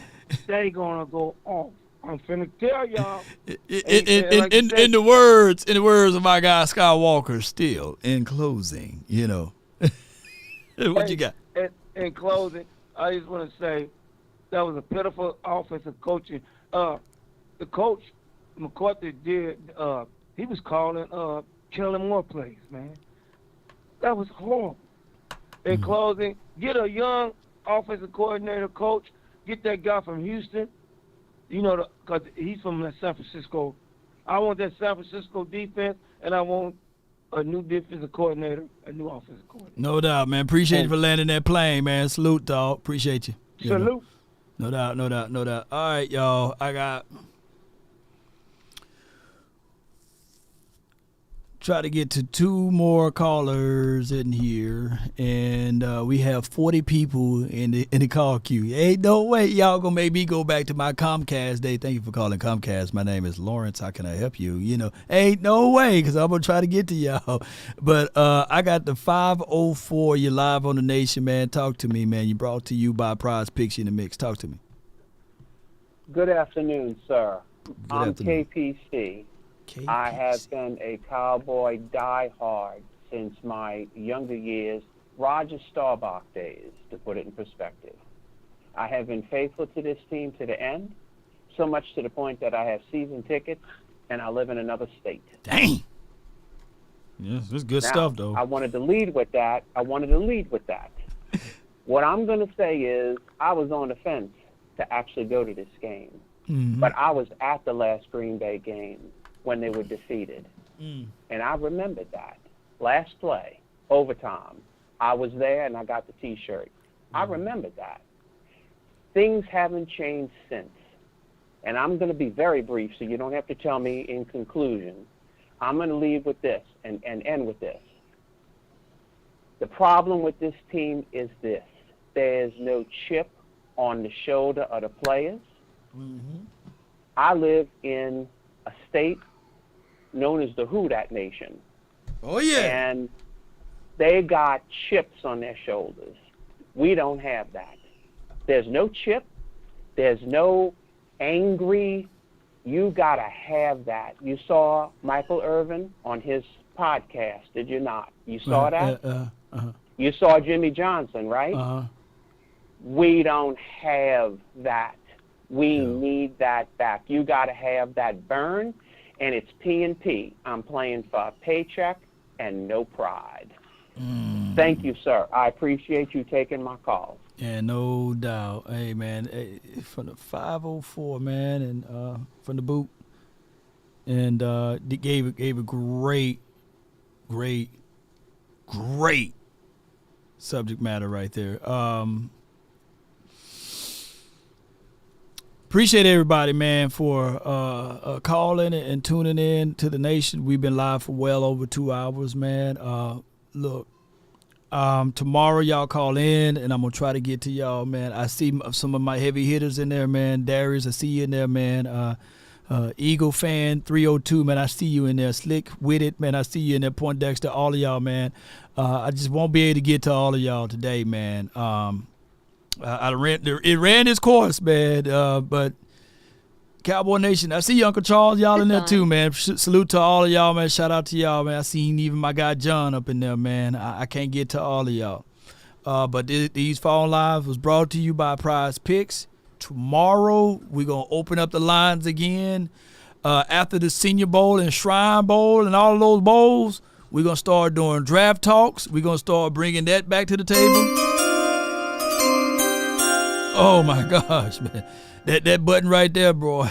I'm telling you, we're going to get back to that. And salute to Prize Picks for sponsoring this show, as well as Rogue Shop. Check out rogueshop.com and use promo code LAW. They got everything that you can imagine for your mental health, your anxieties, your depressions. And they even have a chat line for your mind that you can talk to. Some professionals there. Just hit them up and they will take good care of you and give you knowledge and resources for everything and anything that you need. Yes, indeed. Yeah, that's the only time I duck my guy. I duck you, bro. I saw you up in there, Eagle Fan 302. I had to duck you, though. Had to duck him, man. I don't want to hear him talking about his team and they lose and all this stuff and I make a video out of it. I don't want to do you like that again 3 times the charm. But I'm going to say to y'all, Cowboy Nation, let's continue to go more. Shout out to y'all, man. Look, I'm still hurting, man. Yeah. Paul said I had to duck him. Yeah, had to duck him. Boycott Jerry Jones. As much as I can tell y'all, the money that Jerry Jones, he's 82, man. He can't spend it all, man. His great-great-grandkids going to see that money. So we could try to boycott and all of that stuff, man, but he got a guaranteed deal with the TV situation. And that's $150 billion, I believe, something like that. And they do revenue sharing. So regardless of this situation, Kansas City Chiefs play next week, we get a piece of that money, right? We do revenue sharing. So stopping that man. Yeah, oh, shout out to you, Brandon Ross. I talked to you yesterday, bro. You know what I'm saying? Loud ducking me. You won, Brandon. You won. You, Darius, all of y'all won, man. But it's what it is. Loud ducking me. Leave me alone, Brandon. You won, man. Shoot. I get you. What you want me to call Dak? 2 and 5 Dak? That's okay, That's my quarterback. But, hey, he played like what's on the bottom of most people's feet, especially in the first quarter and the second quarter. There's no way possible that you can say, even if you're a diehard Dak Prescott fan, you got to say, man, hey, dude didn't play good, man. I think that Tad Prescott is saying, hey, man, you didn't play that well today, man. You didn't play that good. Dak Attack. I believe Dak Attack. He's somewhere on YouTube. Check him out. I believe he did a video probably saying, hey, man, that's my quarterback, man, but he didn't perform up to the level that he's supposed to perform at. Let me know if I'm lying. Shout out to Dak Attack, one of the greatest first starters of YouTube out there. And he's doing some great numbers, by the way. He's by far better than most of us that do this space, by the way. But I'm going to say this, though, Cowboy Nation. It's rough, y'all. James, it's okay, man. It's okay, man. Hey, we'll talk after your team lose today, man. See, you get out of the comments, man. Tad can't defend Dak Prescott. So that's bad. You know what I'm saying? Yeah. Yes, indeed. Yes, indeed. So Dak gonna have to, strike back next year. And this is his final. It's gonna run his course. It's gonna be his final year with the boys if everything don't work its way out. I don't think that right now they're going to be hasting to do a contract extension or extending, I meant to say. But we seen boys if everything don't work its way out. I don't think that ventriloquist law. But and I'm setting up something right quick. Y'all bear with me. We seen crazier things. I'm old enough to remember that we had a quarterback that was here to go 8-8, and then they extended him. So I could only imagine a quarterback going 12-5, and they might still extend him. That could be the situation there. I don't know. I'm just sitting here thinking I'm Team Cowboys, and and I'm older than all of them, even Tony Romo. So I'm older than all of them, so I can tell you, you know, it is what it is. So it's going to be a situation where if we still going to support this team, we still going to rock with this team, we still going to roll with this team. But at the end of the day, you know, I'm telling you, I say I freak you out. I'm telling you, that was the, I'm trying to get to all these super chats, man. Well, y'all got it lit up like a Christmas tree here, man. I appreciate y'all, man, for y'all support. And big appreciate you for your $2 support, man. Thank you. And here, I was going to say some point before it escaped me. It was about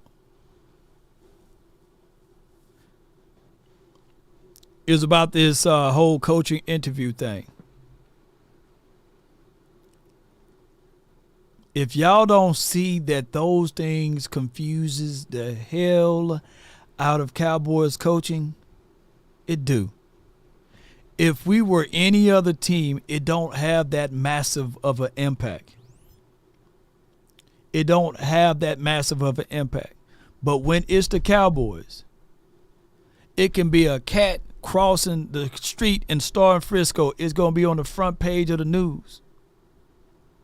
So by Dan Quinn getting his name out there and everybody, mama, uncle, cousin, Tupac, and Biggie climbing out of the grave saying that, hey, he's going to get interviewed for this, he's going to get interviewed for that, it's equivalent to Kathy Sanders is in the chat. You may be dating some Tyrone, but let me just say, if The Rock give you a call, you might say, hey, Tyrone, let me just put you on the back burner right now. I got Dwayne Johnson in them. He want to give me a call and take me out to eat. You going to stop what you're doing. Ain't that right? Terry, you might be dating some girl, and then all of a sudden you get that phone call. It's Beyonce or Ashanti, or I don't know, whoever you may like. You're going to put all of your business plans to the side and say, hey, man, Beyonce calling me. You know, I'm trying to see what's going on. I heard Jay-Z just got a divorce from her. At least I'm going to see what she's talking about. I could be a chance to be a billionaire. You just never know. So Dan Quinn, he gets all of these interviews. You think he was really dialed in? He was ready to say, okay, I'm ready to coach this team? No, he had this in mind. Let me just leave this wide open for everybody, you know. That's Dan Quinn, you know what I'm saying? Threw his whole mind off, man. And don't think you can't lie to kick it. You can't lie to Luke, can't it? No. Because one thing I can tell y'all for sure, those players got a vibe in the field like, man, this is probably Dan Quinn last time around right here. Why you know? Because, man, normally we do this on Wednesdays. All year we used to do this on Wednesdays, but now Dan Quinn, hey, he kind of a little off. Hey, normally he do this on Tuesdays. Let me know if I'm lying, ladies and gentlemen. Right? Let me know. They can feel it a little bit. Shoot.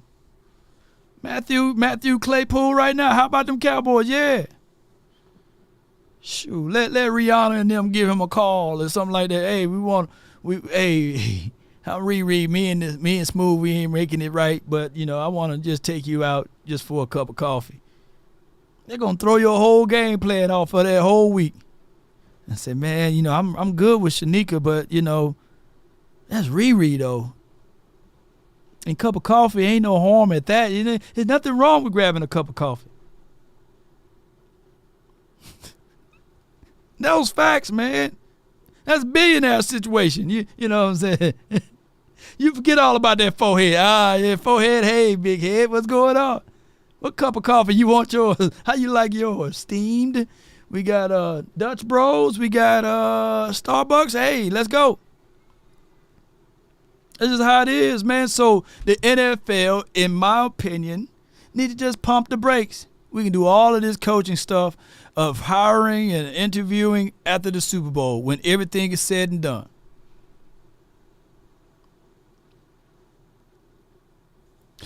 Bo, ain't nobody going to be no Texans fans over here. Eastside Herald, you know.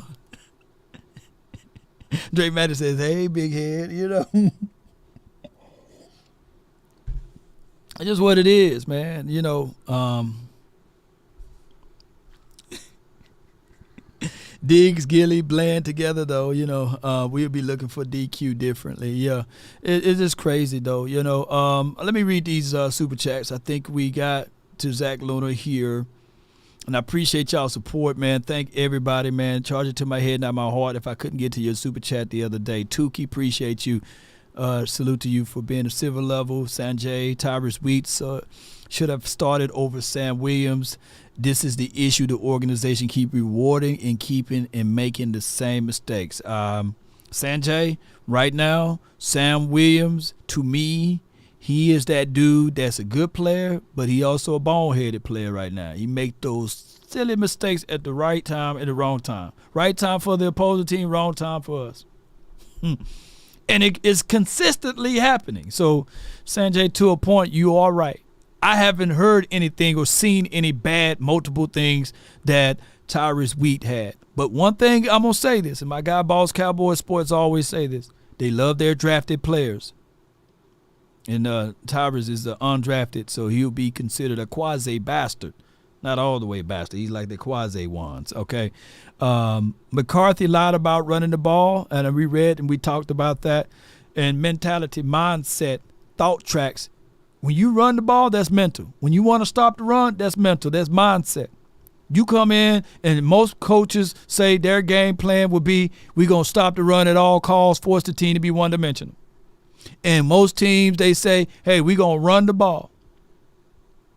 We're going to run that ball down their throats one way or another. Pause, if needed. Maurice Merriweather, appreciate you for your civil level, man. Thank you. Is that Juan Bell? One full Bell, appreciate you. He says, we need to make some changes. We let them put 48 on us. Exactly. We should never allow a team next year to put over 30 points on us. That should be our mindset and mentality. I love the Ravens mindset in the early 2000s and mid 2000s. They would tell them, all we need is 2 touchdowns. We'll take care of the rest. That's a good feeling to have, man. Just give me 2 touchdowns.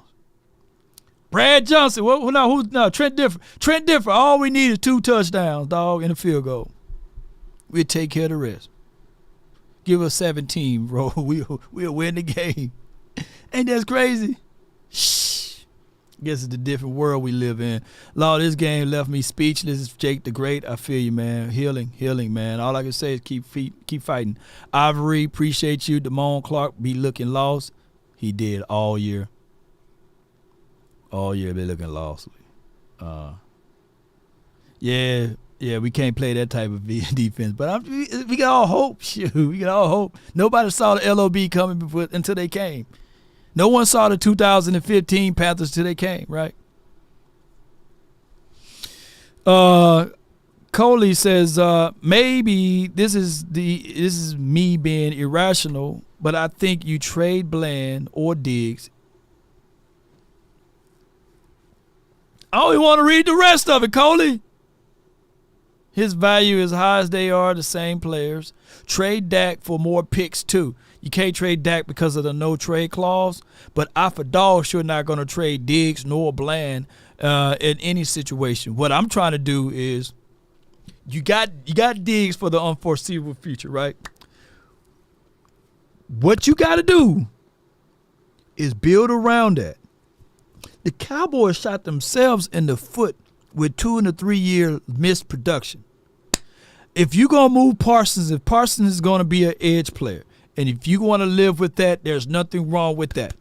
But what you got to do, Cowboy Nation, I'm getting pissed off about talking about this, is that you got to have a plan and action to have you another linebacker, because the whole point of drafting Parsons was that you had a hole at linebacker.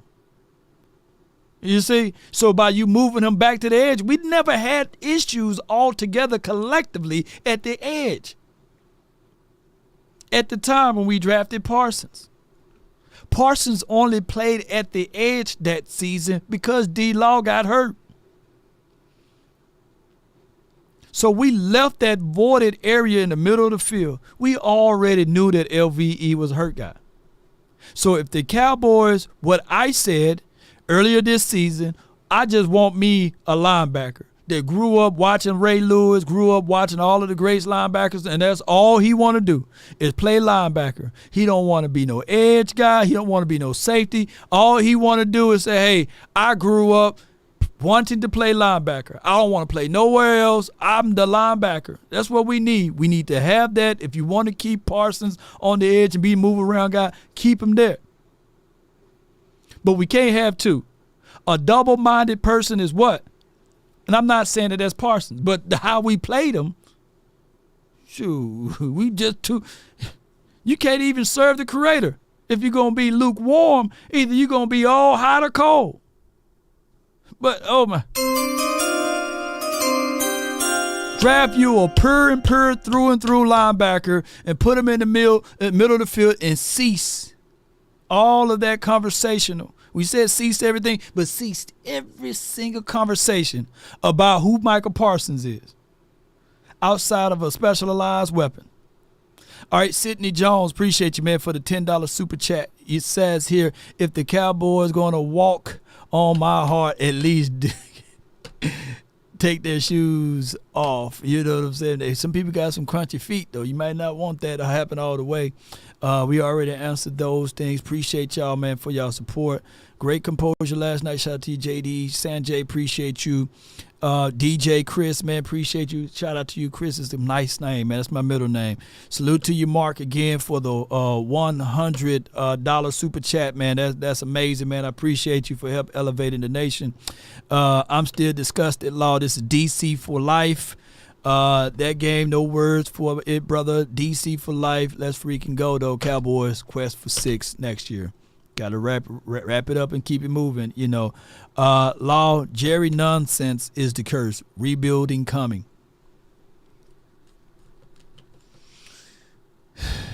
Yo, rebuild is, we build planes while we in the air, though, you know. We building the plane while it's in the air, you know. But Too Cool, that's the guy that was on the phone. Yeah. He said, cut Dak Prescott. That's my guy, Too Cool. He said, get off of Michael Parsons, and, you know, he was talking about that aspect of it, stop making excuses. Now, he sold out on Dak.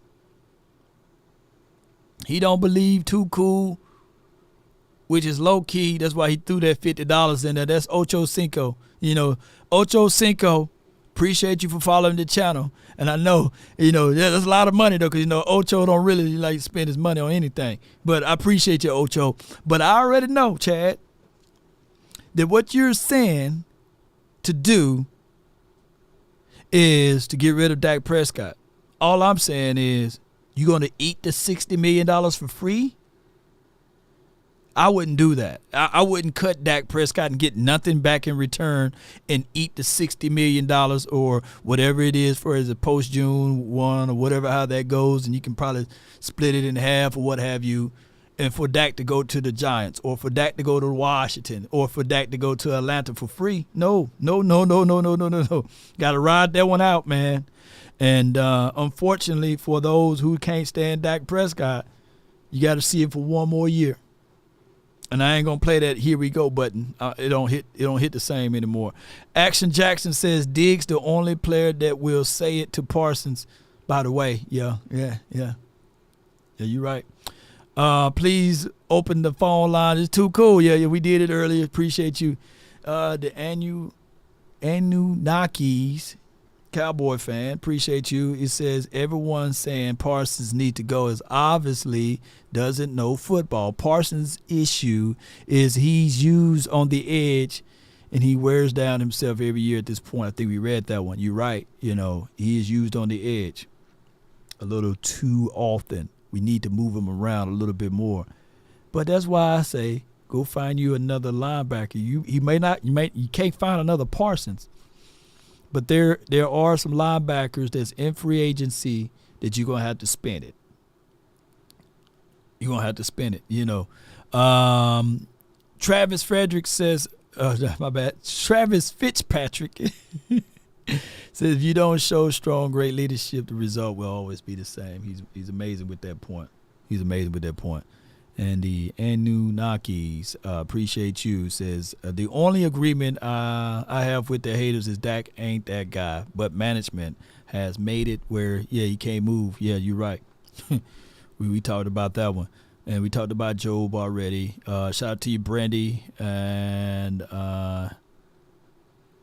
we talked about Dak sleeping with somebody's girl. MJ Johnson, appreciate you for your $2.99.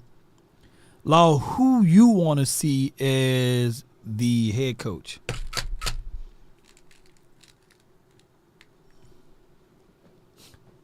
Please don't go out there. Because remember, I wanted Urban Meyer, you know what I'm saying? So you see how that went, So don't ask me who I want nowadays. But I'll say I'm more of a tree guy now. Anybody from that Shanahan tree, bring them in. New philosophy, younger guys, Shanahan tree. Some people said Bobby Slowick. I'm looking at culture changing. Bring in a guy like the Bill Belichick's Jim Harbaugh.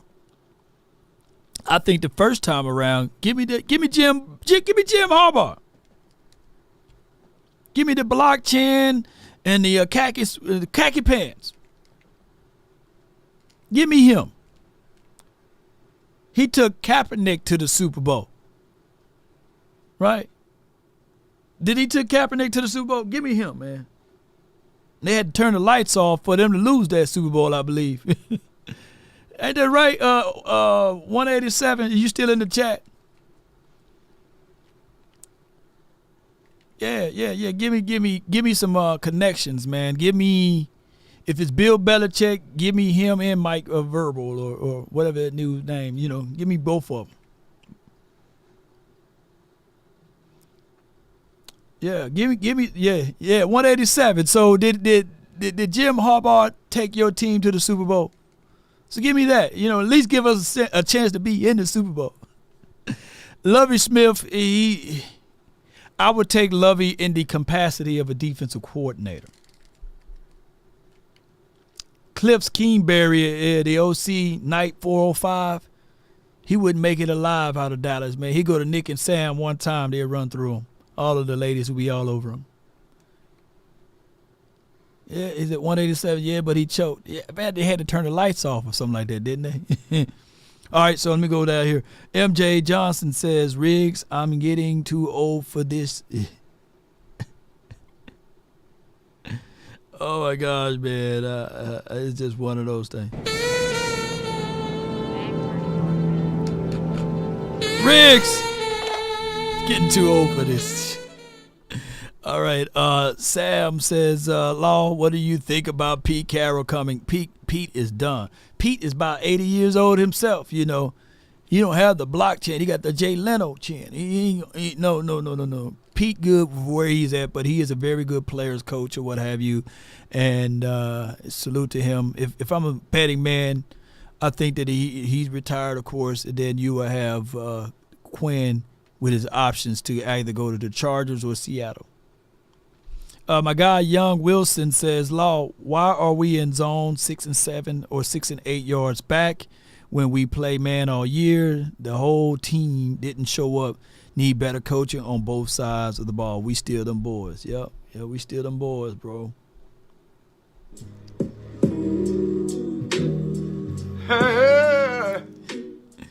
I can't even play that song, man, because people did call me. Packers watch James Cook game. You're right. Takeshi Wanye liked a tweet about the zone defense change yesterday, and I'm quite sure Wanye spits his mind. He's one of our most athletic safeties in the house, and I think the world of him. I hope that the Cowboys next year get out of the political game and play Wanye a little bit more. Versick, Jay Versick says, Earth 13 Law is an Eagles fan. I'll be damned. That Earth 13 law, can y'all imagine a law over there with the green, all this room be like an Eagles helmet and a green Law Nation? Oh, that would be terrible, man. And I guess that Earth 13, he probably won't have a beard, though, because he's an Eagle fan. Yeah, it'll be crazy. Yeah, I don't like that Earth 13. Mitch, well, appreciate you for the $5 support, man. I thank everybody, man, for y'all support. Appreciate y'all so much for tuning in. We're going to rock on up out of here. I've been live for about 3 hours now, I know for sure. And we're going to circle back tomorrow. If I didn't get a chance to get to you, I hope that I can get to you guys a little later tomorrow. And if any news break today, y'all be sure to be part of the notification squad. Yeah, Earth 13 law sounds crazy, don't it? Mike Tomlin is not finna leave the Pittsburgh. I agree with you. Akeem says go get Lincoln Riley. I don't know who we gonna go get. I don't know what's gonna go with the Cowboys. But one thing I do know for certain, that this particular team, if they want to make it far next year, they better listen to the playmaker. They better listen to this man right here. Every damn where, all across this country, all across the league, they stood up to defend their city and defend their team, except in the city that deserved it the most. Except the team that's most recognizable and deserved it the most. Get him, playmaker. What do you do when all you have don't understand what they have?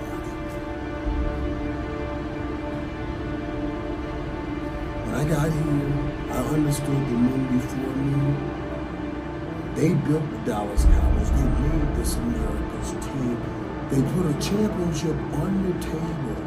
Before I got here, my job while I was here is to match what they have done because they built it. They handed it to me. Put my damn championship on the table. That's all we ask. Put your damn championship on the table and you couldn't do it. All the asses gotta go. Woo! Prize fighter. Even when they're down. Short dog, I did just checked out Jane Slater tweet as the playmaker was talking.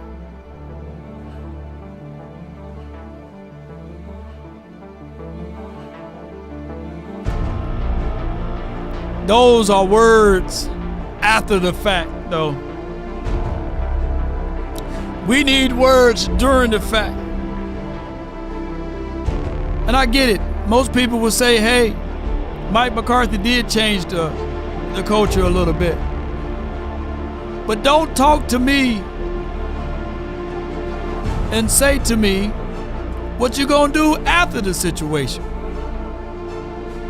In life, there are two types of situations. A proactive and a retroactive. I'm old enough to remember in 2021, it was Mike McCarthy that said that his team was nervous. That was after the fact. In 2022, he had less words to say outside of let me call the plays and we're gonna run the ball more. That's after the fact. I need for this team to be ready during the match, during the battle. I need for us to have that Jimmy Johnson type of fire, that Jimmy Johnson type of reaction. And if you're going to be silent, like a Bill Belichick, and mumble a few words, I need for you to have the fear of God in the hearts of your players. So when you do mess up and you do make a mistake,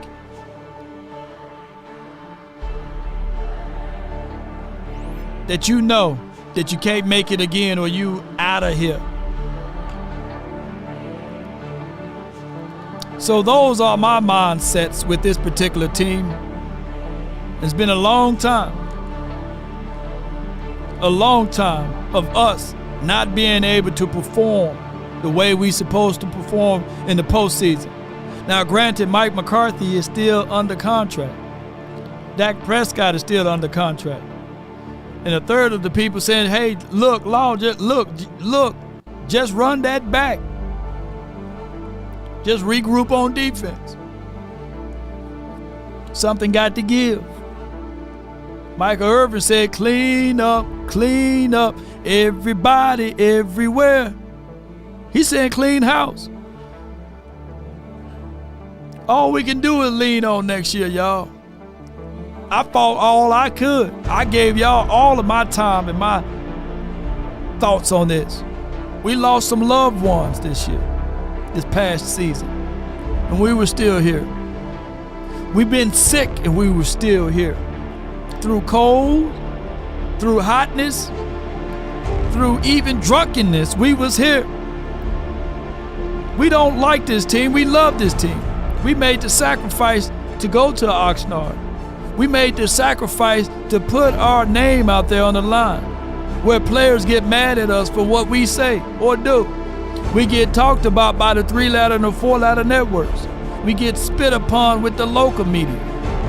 They look down upon us until someone else recognizes greatness, exuberance, and coming out of us. Right? We are the new media. We say what we feel.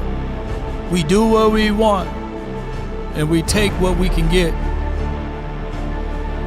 So I can't leave y'all with, if you want a thing bad enough to go out there night for it, to give up your time, your peace, and your sleep. Because evidently the Green Bay Packers did that, and none of the Cowboys players left it out there on the field outside of a Ferguson. Outside of the people that we could look at the ending results and everyone have a reason, but the results are what matter. How much more do you want it, ladies and gentlemen? How much more are you willing to get it out of the mud? We're tired, we're broken. We spent many of hours and times and money to the great brand of the Cowboys. In return, we get laughed at, scoffed at, spit upon by the 3 and the 4-letter networks. People can't even walk in the offices today without somebody making fun of little old Cowboy fans. They call us the delusional ones. They call us pathetic.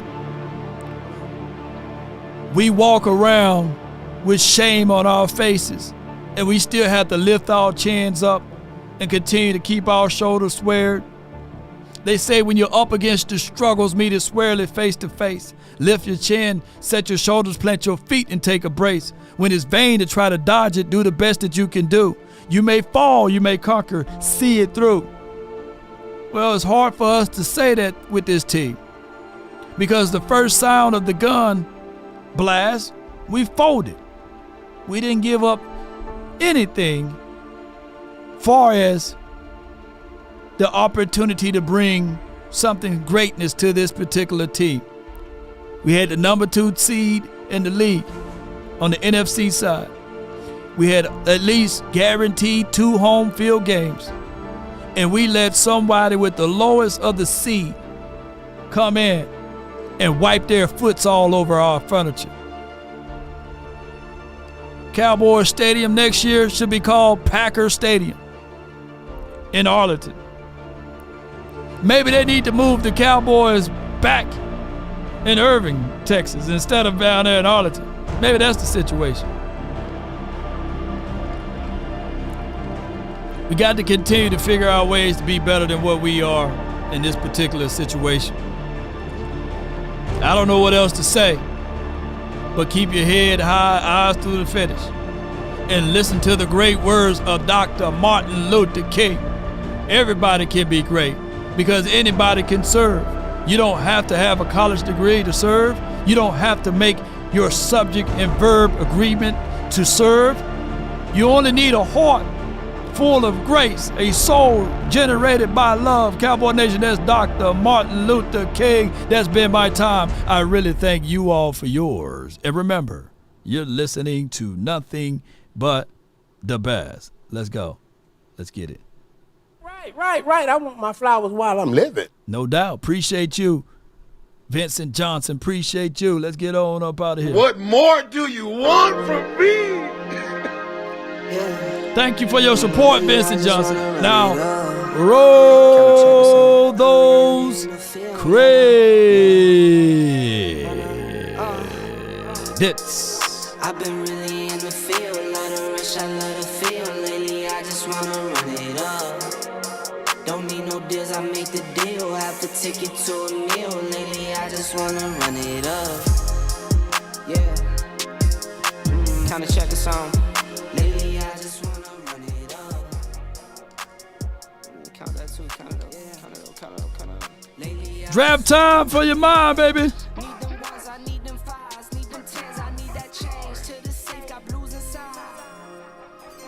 Greens and pinks, it's all the same. I still save and roll my change. Take some losses when I play. Charge it to the game.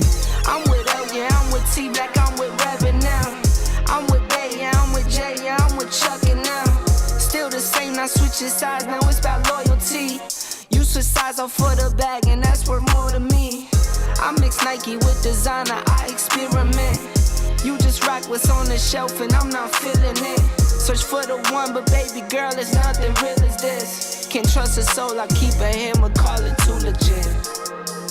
I've been really in the field, love the rush, I love the feel. Lately, I just wanna run it up. Don't need no deals, I make the deal. Have to take it to a meal. Lately, Shout out to my guy, Justin D. Justin D ain't going nowhere, man. He's a dog. Appreciate you, Justin. My dog right there. Count that too, count it up. Until next time. Lately, I just wanna run it up. Yeah, It's amazing how YouTube and Facebook working now. I can't make this up. Now you want to work? Now you want to work YouTube and Facebook? I be on road alone. I've been really in the field, love the rush, I love the feel. Lately, I just wanna run it up. Don't need no deals, I make the deal. Have to take it to a meal. Lately, I just wanna run it up. Yeah. Kinda check the song. Lately, I just wanna run it up. Count that too, count it up, count it up, count it up, count it up. Lately, I just wanna run it up. Lately, I just wanna run it up. Lately, I just wanna run it up.